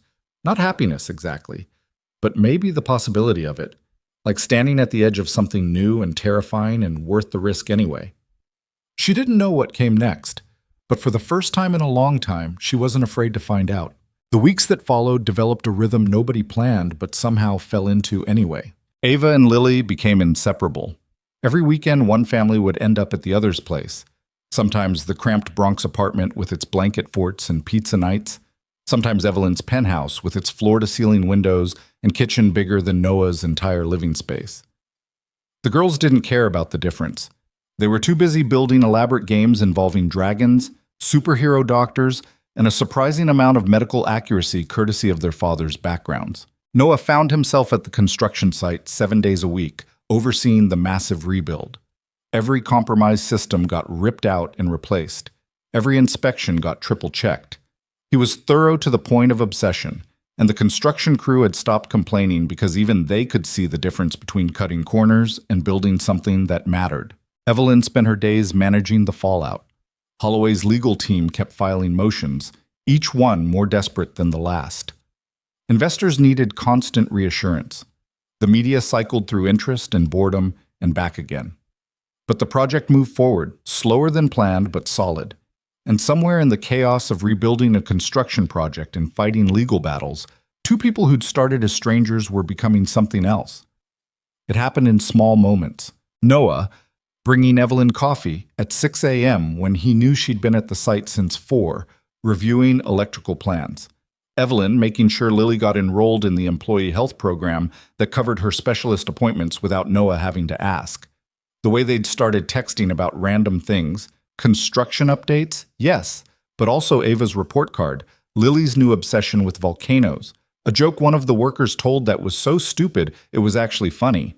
The way Noah's hand would settle on the small of Evelyn's back when they walked through the site together, steadying her over uneven ground. The way Evelyn found herself looking for him in every room she entered, relaxing slightly when she spotted him. Neither of them acknowledged what was happening. They were both too scared. One Tuesday in late March, Evelyn's phone rang at 2 in the morning. She answered groggily, not checking the caller ID. "Hello? Miss Carter? It's Noah. I'm sorry to call so late, but..." She was awake immediately. "What's wrong?" "Lily's in the ER. Respiratory infection. It got bad fast." His voice was controlled, but she could hear the fear underneath. "I know it's late. I just thought... I don't know why I called. Sorry. I'll let you go." "Which hospital?" "Bronx, Lebanon." "But you don't need to..." "I'll be there in 20 minutes." She hung up before he could argue.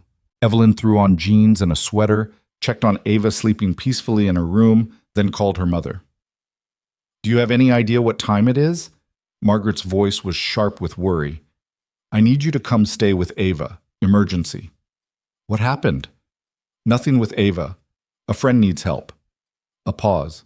Then, "I'll be there in 15 minutes." Her mother arrived in 12, hair in curlers, wearing a coat over her nightgown. "Who's the friend?" Margaret asked as Evelyn grabbed her keys. "Noah Bennett." Her mother's expression shifted to something knowing. "The man from the construction site." "Yes." "The one you've been spending all your time with." "His daughter's sick. I need to go." Margaret studied her for a long moment. "You care about him?" It wasn't a question. Evelyn didn't answer it anyway. "Ava's asleep. I'll be back before she wakes up." She left before her mother could say anything else. The ER waiting room at Bronx Lebanon was exactly what you'd expect at 2 a.m. Fluorescent lighting, uncomfortable chairs, a mix of genuine emergencies and people who probably just needed sleep. Evelyn found Noah sitting in the corner, elbows on his knees, head in his hands. She sat down beside him without saying anything. Noah looked up, surprised. "You came?" "Of course I came. It's 2 in the morning." "I noticed." He rubbed his face with both hands. "She couldn't breathe. I woke up and heard her wheezing. By the time I got to her room, she was barely getting air." "What did the doctors say?" "Severe respiratory infection. They've got her on oxygen and antibiotics. They want to monitor her overnight, maybe longer." His voice cracked slightly. "She was so scared, Evelyn, and I couldn't fix it." Evelyn took his hand, just held it. "You got her here. That's what mattered." "What if it's not enough?" "It will be." "You don't know that." "No, but I know Lily's strong, and I know she's got a father who'll fight like hell for her." Noah's hand tightened around hers. They sat like that for a long time, not talking, just existing in the awful space where all you can do is wait and hope. Around 3 a.m., a doctor emerged. Young woman, tired but kind eyes. "Mr. Bennett?" Noah stood immediately. "How is she?" "Stable. The oxygen is helping. Her numbers are improving." The doctor smiled slightly. "She's asking for you." Relief crashed over Noah's face so completely that Evelyn felt her own chest loosen. "Can I see her?" "Of course. Room 412, but keep it brief. She needs rest." Noah turned to Evelyn. "Will you—" "I'll wait here." He disappeared down the hallway. Evelyn sat alone in the waiting room, processing what had just happened. She'd driven across the city at 2 in the morning because Noah called. Didn't hesitate, didn't question, just went. Because somewhere in the last 2 months, Noah Bennett had stopped being the stranger who saved her daughter and started being someone she couldn't imagine not having in her life. The realization should have terrified her. Instead, it just felt true. Noah returned 15 minutes later looking wrung out but less panicked. "She's okay. Tired and cranky, but okay." He sat down heavily. "She wanted to know if you were here. I told her you were." "What did she say?" "She said to tell you thank you for coming, and that you're nice." Noah's mouth quirked slightly. High praise from a 6-year-old with an oxygen tube. "I'll take it." They sat in silence for a moment. Then Noah said quietly, "You didn't have to come." "I know." "But you did anyway." "Yeah." "Why?" Evelyn looked at him, really looked. This man who'd crashed into her life and somehow made everything simultaneously more complicated and more clear. "Because you would have done the same thing for me." "That's not the same." "Yes, it is." She kept her voice gentle. "You came back into that ballroom when you had every reason to walk away. You saved Ava even after I treated you like garbage.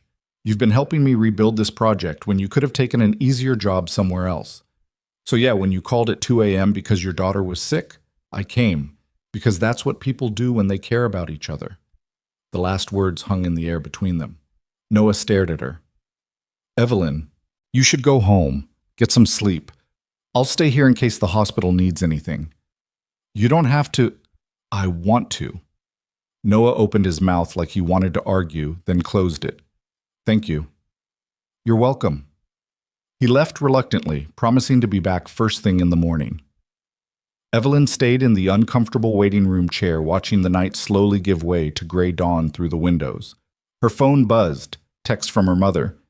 "Ava's still asleep. The girl is okay?" "Stable. I'm staying until morning." "You care about him, the father." Evelyn stared at the message for a long time before typing back. "Yeah, I do." "Good. You deserve something good. Even if it scares you." Evelyn felt tears prick her eyes unexpectedly. Her mother had hated Marcus at first, thought he was too relaxed, too unfocused, not ambitious enough for her daughter. Then she'd watched him love Evelyn completely and revised her opinion. After he died, she'd watched Evelyn turn to ice and hadn't known how to reach her. Now she was giving her permission to try again. Evelyn typed, "It scares me a lot."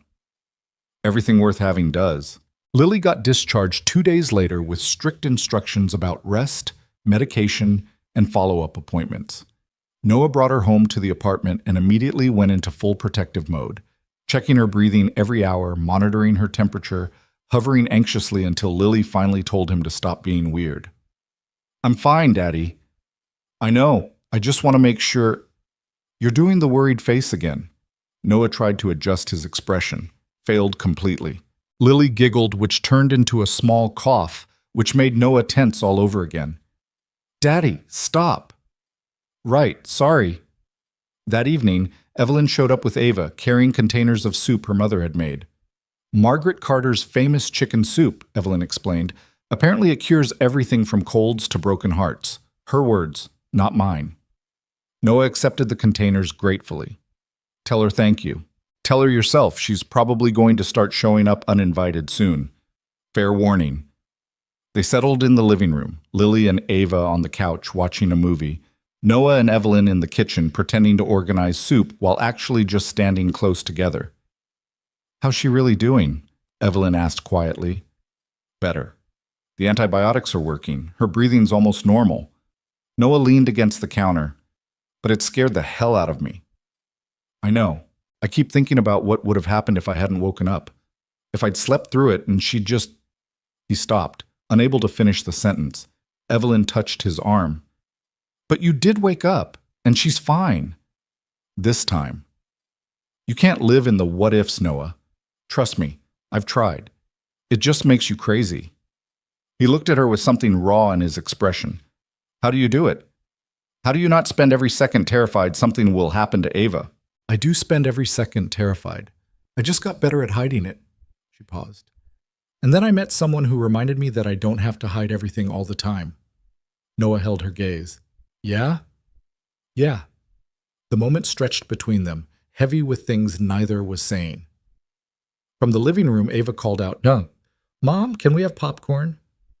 "May we have popcorn?" Evelyn corrected automatically. "May we?" "Sure." The moment broke. Noah moved to get the popcorn while Evelyn grabbed bowls. But something had shifted. Some invisible line had been crossed, and both of them knew it. The Meridian project hit a major milestone in early April. All compromised systems replaced, independent inspections passed, construction cleared to resume full schedule. The medical center's foundation was complete. The residential towers were taking actual shape instead of just being steel skeletons. It was starting to look like something real. Noah stood on the roof of the South Tower one afternoon, surveying the progress. 6 months ago, this had been a disaster waiting to happen. Now it was becoming what it was always supposed to be, a safe place for families who needed it. He felt oddly proud. Footsteps behind him. He turned to find Evelyn climbing the last ladder, slightly out of breath. "You really need to stop having important conversations in places that require climbing," she said. "I didn't know we were having an important conversation." "We're not. I just wanted to see the view." She came to stand beside him. Manhattan spread out below them, concrete and steel and millions of lives happening all at once. "It's really coming together," she said quietly. "Yeah, it is." "You did this. You know that, right?" Noah shook his head. "I just pointed out problems. You're the one who actually fixed them." "We fixed them, together." He couldn't argue with that. They stood in silence, watching the city. Then Evelyn said, "I need to tell you something." Noah's stomach tightened. "Okay." "I paid off your medical debt, back in January, right after I hired you." He went very still. "What?" $83,000 to various collection agencies. I had my assistant arrange it anonymously, but I'm guessing you figured it out. Noah's jaw tightened. "I got notices about 2 months ago. Debt satisfied, no explanation. I thought it was a mistake." "It wasn't a mistake." "You had no right." "I know." "That was my responsibility. I know that too." "So why?" His voice was harder than he meant it to be. Why do something you knew I'd hate? Evelyn turned to face him directly. Because you were drowning, and you're too stubborn to ask for help, and I had the means to fix it. So I did. That's not your decision to make. You're right, it wasn't, but I made it anyway. She held his gaze. And I'm not sorry. Noah stared at her, anger and something else warring in his expression. You think you can just throw money at problems and fix everything? No. I think I can help someone I care about when they're struggling, whether they ask for it or not. That's not help. That's control. The word hit her like a slap. She stepped back slightly. Maybe. But maybe it's also just caring enough to do something instead of watching someone suffer out of respect for their pride. It's not about pride. Yes, it is. It's completely about pride. Her voice rose. You've been carrying this weight alone for 5 years because you think asking for help makes you weak. You think accepting anything from anyone means you failed. But that's bullshit, Noah. That's just fear wrapped in martyrdom. You don't understand, so then explain it to me. Because if I can't take care of Lily myself, then what's the point? The words burst out of him raw and angry. She's my daughter, my responsibility. If I can't provide for her, if I have to rely on other people to do what I should be doing, then what kind of father am I? A human one. Evelyn's eyes were bright with frustrated tears. You're a human being, Noah. You're allowed to need help. You're allowed to accept it when it's offered. That doesn't make you weak. It makes you smart. It makes me dependent. It makes you connected to other people, to a community, to someone who wants to be there for you. The last part landed differently. Noah looked at her, really looked, and saw what she wasn't quite saying. Evelyn, I care about you. Her voice dropped, quieter now. I care about you and Lily, and watching you struggle with debt you couldn't pay while working yourself to death made me feel helpless. So I did something about it, and yeah, maybe I should have asked first. Maybe I should have respected your boundaries. But I don't regret it. Because you deserve better than drowning in medical bills from trying to keep your daughter alive. Noah's anger was deflating, replaced by something more complicated. I don't know how to accept this, he said quietly. You don't have to know how. You just have to let it be done. It's a lot of money. I have a lot of money. What's the point of having it if I can't use it to help people I care about? They stood facing each other on the roof, the city noise distant below them. I'm not good at this, Noah admitted, at letting people in, at needing anyone. I'm not either. We can be bad at it together. Despite everything, he almost smiled. That's a terrible plan. Probably, but it's what we've got. Noah reached out and took her hand, just held it, feeling the warmth of her palm against his. Thank you, he said finally, for caring, even if it pisses me off. You're welcome, even though you're impossible. We're quite a pair. Yeah, we are. The moment hung between them, charged with possibility. Then Noah's phone buzzed. He checked it reluctantly. Site inspectors here for the medical center walkthrough. Right, we should go. Neither of them moved. Finally, Evelyn squeezed his hand once and let go. Come on, let's go impress the inspector with all your obsessive safety protocols. They're not obsessive, they're thorough. Whatever helps you sleep at night. They climbed down from the roof together, something unspoken but understood settling between them. The following Saturday, both families ended up at Evelyn's penthouse for dinner. Margaret had insisted on cooking, her way of checking out Noah without actually admitting she was checking him out. So, you're the famous Noah?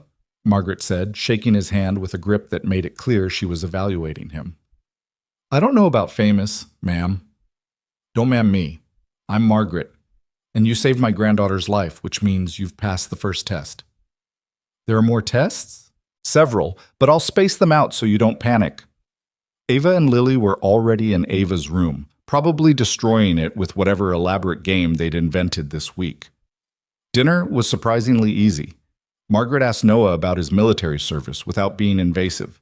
Noah asked her about raising Evelyn without being patronizing. Evelyn watched them both warily, waiting for the disaster that never came. He's good with her, Margaret said later when Noah had gone to check on the girls and they were alone in the kitchen. Who? Lily.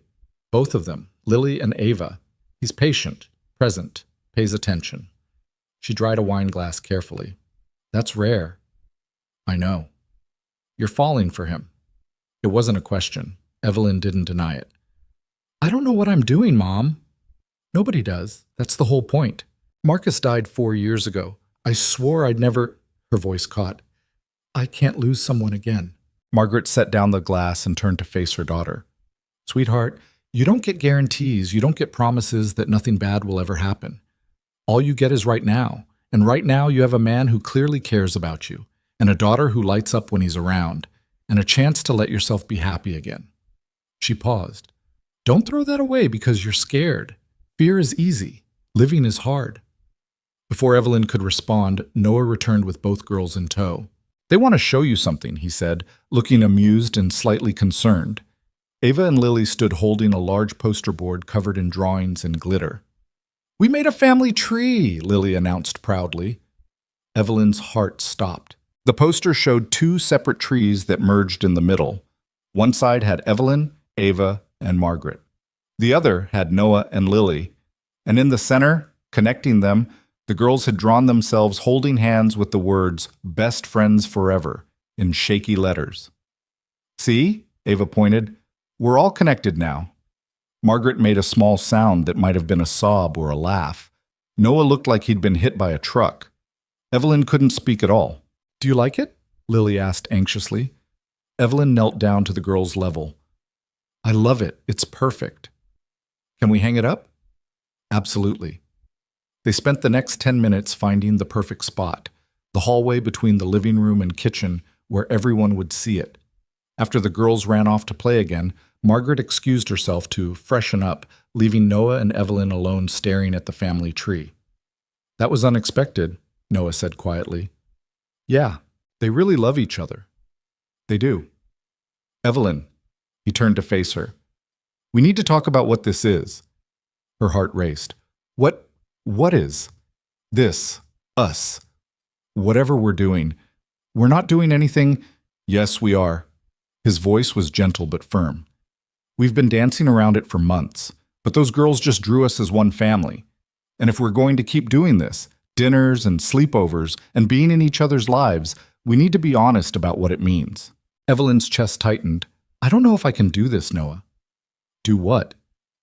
Fall in love again. Risk losing someone again. I barely survived it the first time. I know. I'm terrified too. Then why are we even talking about this? Noah stepped closer. Because I wake up thinking about you. Because Lily asks about Ava every single day. Because when something good happens, you're the first person I want to tell. Because I'm already in too deep to walk away. And I think you are too. Evelyn felt tears sliding down her face. This is a terrible idea. Probably the worst. We could screw everything up. Almost definitely will. So why does it feel right? Noah reached up and wiped a tear from her cheek. Because sometimes the scariest thing is exactly what you need. They stood inches apart, the family tree hanging on the wall behind them like a promise neither had made but both were starting to believe in. I'm not ready, Evelyn whispered. Neither am I, but I don't want to lose you either. So we figure it out. Together. Slowly. Scared out of our minds, but trying anyway. Evelyn looked into his eyes and saw her own fear reflected back, but also something else. Something that looked like hope. Okay, she breathed. Yeah? Yeah. Noah smiled, actually smiled, full and real, and for the first time in 4 years, Evelyn felt something other than fear when she thought about the future. She felt possibility. Spring arrived in New York like it had something to prove. The city shook off winter's gray weight, and suddenly Central Park exploded with color, cherry blossoms and tulips, and that particular shade of green that only exists in April. Construction crews worked in shirt sleeves instead of heavy jackets. The Meridian project moved faster with the better weather, every floor rising like a promise being kept. Noah and Evelyn didn't rush into anything. They were too scared for that, too aware of what they both stood to lose. Instead, they did something harder. They learned each other slowly, in pieces, through moments that mattered. Saturday mornings became their time. While the girls had art class together at the community center, Noah and Evelyn would walk through the construction site, checking progress and talking about everything except what they were becoming. He told her about Sarah, how they'd met in a hospital where he was recovering from shrapnel wounds, and she was the night nurse who made him laugh when everything hurt. How she'd died so suddenly, there wasn't time to say goodbye. How he still sometimes reached for her side of the bed and felt the emptiness all over again. Evelyn told him about Marcus, the way he'd balanced her intensity with his calm, how he'd made her laugh at herself when she got too serious, how his death had felt like someone had removed all the color from the world and she'd been living in grayscale ever since. "Does it ever stop hurting?" Noah asked one morning, standing on the 5th floor of the medical center, looking out at the city. "No, but it changes, gets quieter, less sharp." Evelyn stood beside him. "Took me 3 years before I could look at photos without falling apart. I'm at 5 and still can't listen to her favorite songs. Everyone has their thing." They stood in comfortable silence, two people who understood grief in a way you only can when you've lived through it. "I feel guilty sometimes," Noah admitted, "when I'm happy, like I'm betraying her memory. I know that feeling. How do you deal with it?" Evelyn considered. "I remind myself that Marcus would have hated seeing me miserable. He'd have wanted me to keep living, probably would have yelled at me for wallowing." Noah smiled slightly. "Sarah would have done the same. She had no patience for self-pity." "Smart woman." "The smartest." Another silence, less heavy this time. "So we're doing this," Noah said, "trying to be happy again, with all the guilt and fear and baggage." "Looks like it." "Still terrified?" "Absolutely. You?" "Completely." Evelyn took his hand, just held it while they looked out at the city together. It wasn't a grand romantic gesture. It was better. It was real. The medical debt situation came up again in May.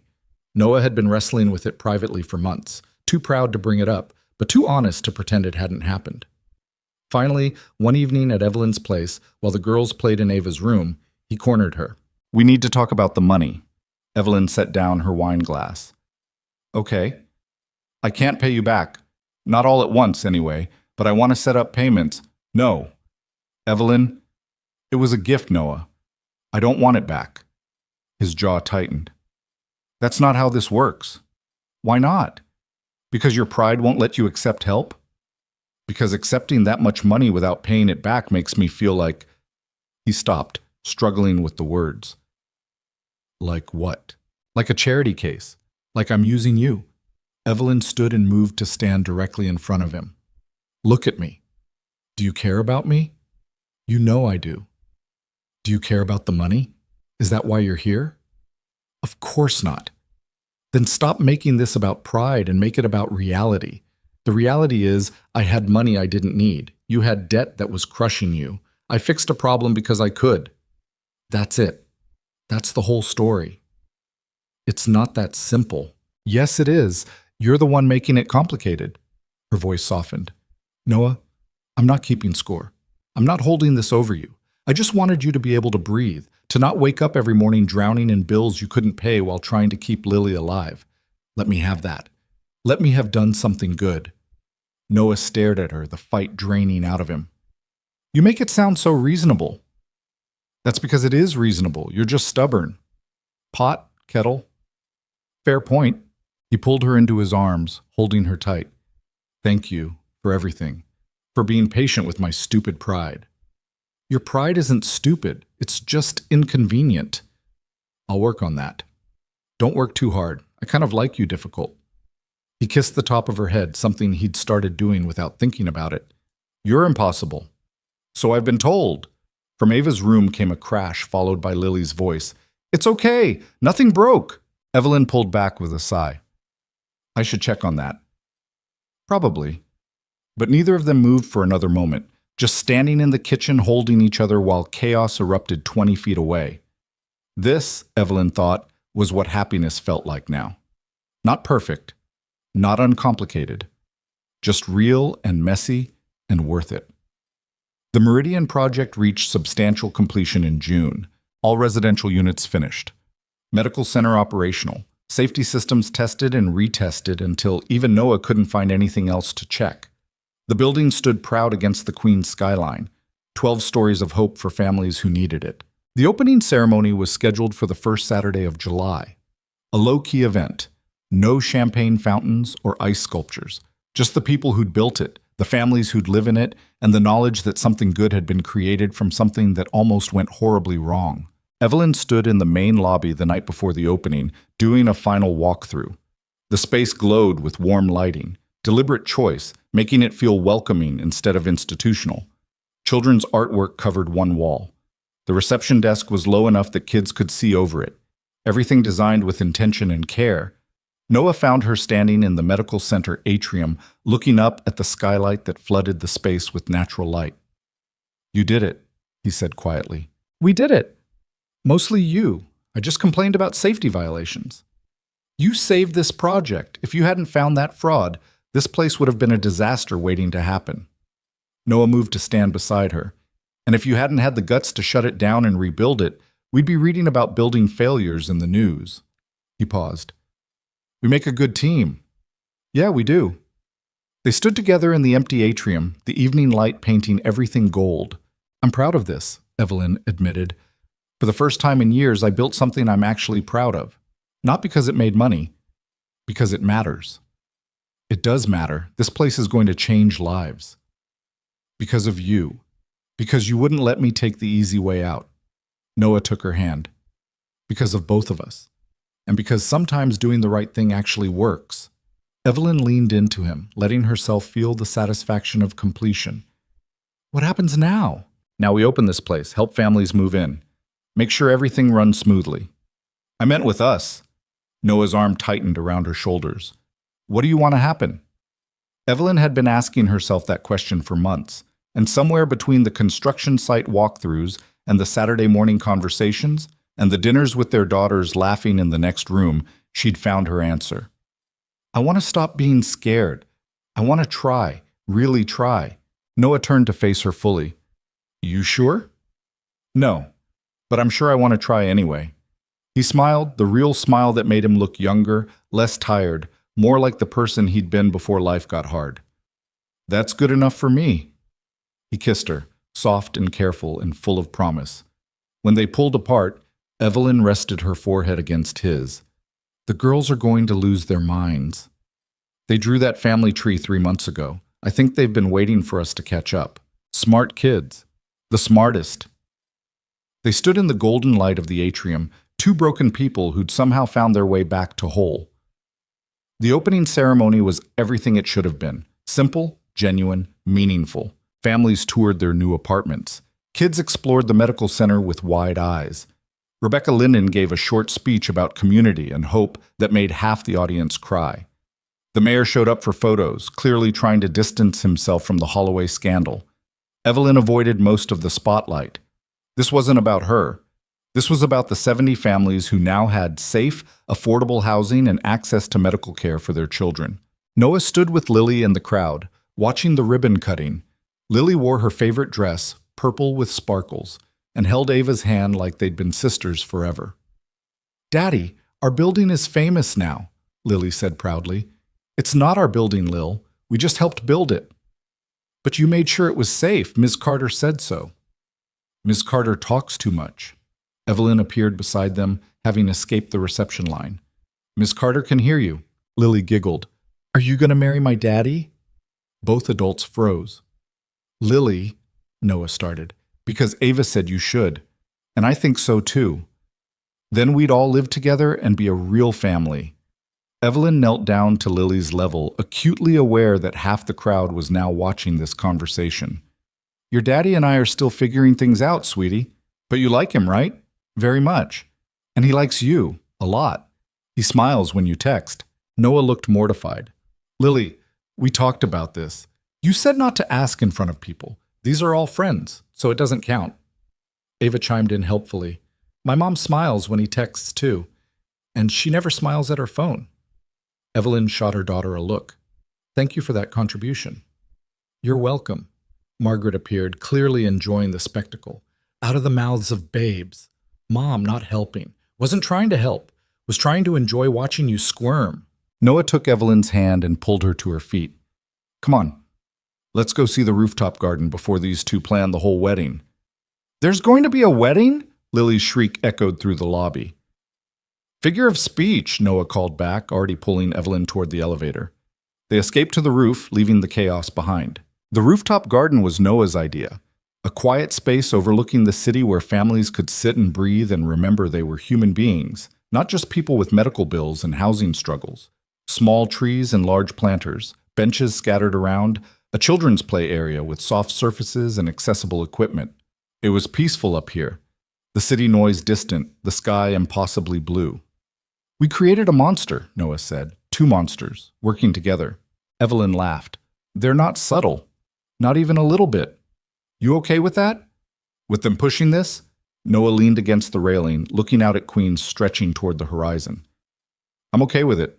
Terrified. But okay. Me too. We're probably going to screw this up. Almost definitely. The girls will be devastated if we fail. Then we don't fail. Noah looked at her. That's simple.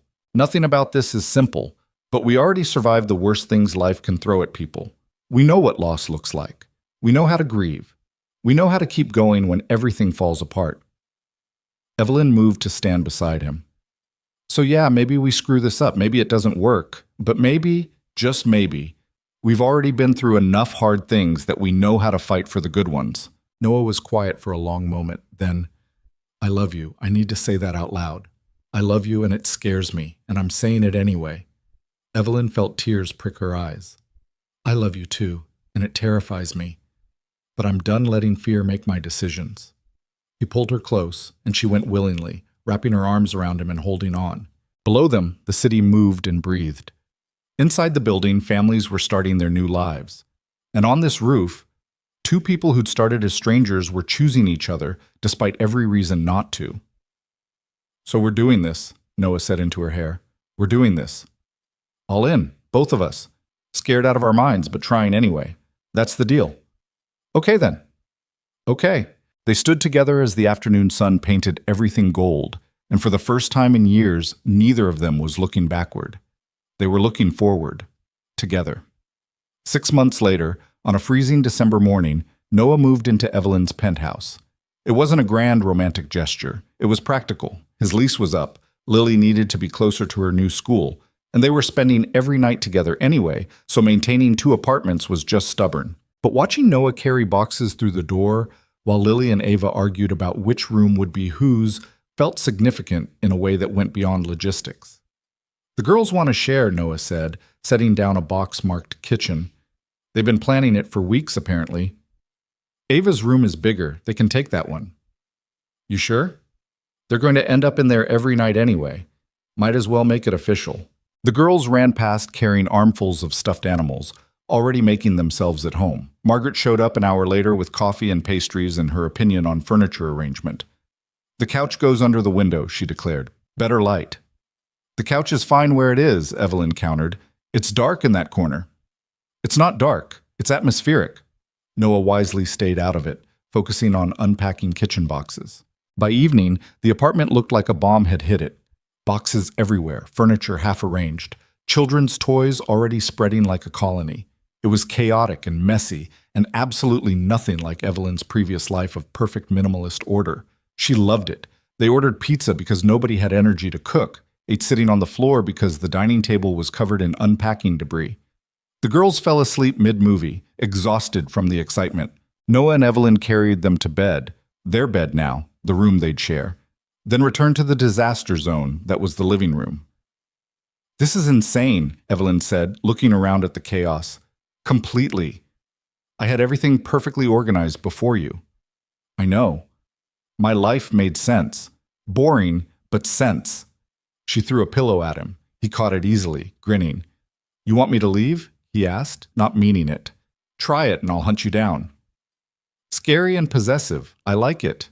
They collapsed onto the couch together, too tired to keep unpacking. Thank you, Noah said quietly, for letting us crash your perfect life. Thank you for making it worth crashing. They sat in comfortable silence, exhausted and happy. Hey, Evelyn. Yeah? We're going to be okay. All of us. I can feel it. She took his hand, threading their fingers together. Yeah, we are. And in that moment, sitting in the wreckage of moving day with their daughters asleep down the hall and their whole future stretched out uncertain and terrifying and full of possibility, Evelyn believed it. They would be okay. Not because life had suddenly become easy, or because pain had stopped existing, or because they'd magically healed from everything they'd lost, but because they'd learned something most people never figured out. That strength isn't carrying everything alone. It's knowing when to let someone else help carry the weight. That love isn't avoiding pain, it's choosing to risk it, because the alternative, living in fear, staying safe, keeping everyone at arm's length, isn't actually living at all. That family isn't just biology. It's who shows up, who stays, who fights for you when you're too tired to fight for yourself. The Meridian Project opened its doors to 70 families and became exactly what it was supposed to be.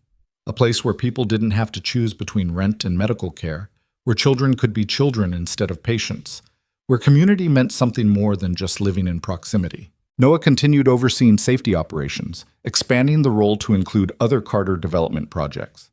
He finally got his civilian paramedic certification with Evelyn's support, financial and otherwise, and started training staff at the medical center.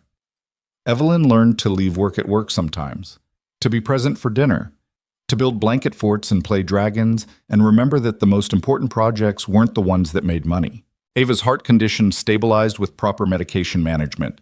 She still had episodes occasionally, but they were controlled, manageable. She learned to advocate for herself, to know her limits, to live fully within them. Lily's respiratory issues improved with consistent specialist care and the better air quality in Evelyn's building. She still got infections, but less frequently, less severely. She grew stronger, braver, more confident. The girls became sisters in everything but paperwork. They fought like siblings, protected each other like siblings, finished each other's sentences and invented their own language and drove their parents equally crazy. It wasn't perfect. Nothing ever is. They fought sometimes, Noah and Evelyn, usually about him being too stubborn or her being too controlling. The girls had bad days. Money was still a source of tension occasionally, though less as time went on. Grief still ambushed them both at unexpected moments. Sarah's birthday, Marcus's death anniversary, random Tuesday afternoons when loss hit like a physical blow. But they worked through it, together, imperfectly, honestly. Because that's what people do when they actually love each other. They show up, they try. They fail sometimes and apologize and try again. 1 year after Noah moved in, on another freezing December morning, he woke up before everyone else and made coffee in the kitchen that still felt too fancy for someone who'd spent years in a Bronx walk-up. Evelyn appeared a few minutes later, wrapped in a robe, hair messy from sleep. "Coffee?" he offered. "Please." He poured her a cup. She took it gratefully, moving to stand by the window that overlooked Central Park. "I've been thinking," Noah said carefully. "Dangerous. About what the girls said at the opening ceremony." Evelyn went very still. "About?" "Getting married." She turned to look at him. "That was 6 months ago." "I know. I'm slow." "Noah." He pulled a small box from his pocket. Not fancy. Simple gold band with a small stone. Nothing extravagant because he knew she'd hate that. "I'm not doing the whole down on one knee thing because my knees are shot from the army, and I'm not giving you a speech because you hate speeches, so I'm just going to ask." He opened the box. "Marry me. Build this weird, messy, imperfect life with me. Let's make it official." Evelyn stared at the ring, at him, at the life they'd built together from broken pieces. The girls are going to be insufferable about this. Completely insufferable. They'll want a huge wedding. Probably. I'm terrible at planning parties. I know. And I still wake up scared sometimes that I'm going to lose you. Me too. She set down her coffee cup and took the ring from the box, studied it in the morning light. "It's perfect," she said quietly. "Yeah?" "Yeah." She slid it onto her finger, fit perfectly, like he'd known it would. "So is that a yes?" Noah asked. Evelyn kissed him, long and deep and full of everything they'd been through and everything they'd become. "Yes. Obviously, yes." From down the hallway came thundering footsteps. "Did she say yes?" Lily's voice carried from the bedroom. "They're getting married!" Ava shrieked. The girls burst into the kitchen in their pajamas, screaming and dancing. "How long were you awake?" Noah demanded. "The whole time," Lily laughed. "We were listening at the door." "That's called eavesdropping. We're going to be sisters for real now. The girls tackled them both in a group hug that nearly knocked everyone over. Margaret showed up an hour later. Apparently the girls had called her immediately, with champagne for the adults and sparkling cider for the children. I knew it, she said, hugging Evelyn tight. I knew you'd find your way back. And standing in her kitchen on a December morning, surrounded by noise and chaos, and the family she'd somehow assembled from the wreckage of loss, Evelyn finally understood what her mother meant. She had found her way back. Not to who she was before. That person was gone, buried with Marcus in a cemetery in Connecticut, but to who she could be now. Someone who'd survived the worst and chosen to keep living anyway. Someone who'd learned that strength and vulnerability weren't opposites. Someone who'd let people in even when it was terrifying. Someone who'd been saved by a stranger in the rain and had chosen to save him right back. That afternoon, they went to the Meridian building. The rooftop garden had a thin layer of snow, making everything look clean and new. Noah and Evelyn sat on a bench while the girls built a snowman that looked structurally questionable. You know what's weird? Noah said. What? A year ago I was drowning, barely keeping my head above water, working jobs I hated, terrified every hospital bill would be the one that broke us. And now I'm sitting here planning a wedding and working a job I actually care about and watching my daughter build a snowman with her future sister. Life's funny that way. You think we deserved this? After everything? Evelyn thought about that, about Marcus dying suddenly, about Sarah's pulmonary embolism, about all the pain and loss and years of barely surviving. I don't know if anyone deserves anything, she said finally. I think terrible things happen to good people, and good things happen to terrible people, and most of us are somewhere in the middle just trying our best. That's depressing. No, it's honest. She took his hand. What matters isn't whether we deserve this. What matters is that we showed up. We tried. We took the risk. And we built something good from something broken. Noah kissed her temple. When did you get so wise? When I met someone stubborn enough to match me. They watched the girls finish their snowman, which immediately fell over, sending both of them into fits of laughter. We're going to be okay, Evelyn said. Not a question this time. A statement. Yeah, we are. And sitting on that bench in the rooftop garden they'd built together, watching their daughters play in the snow, both of them finally believed it. Not because life had promised them a happy ending, but because they'd learned that happy isn't an ending. It's a choice you make every day. To show up. To try. To let people in. To risk the pain because the alternative is worse. To save someone when they need it and let them save you right back. To build something good from something broken.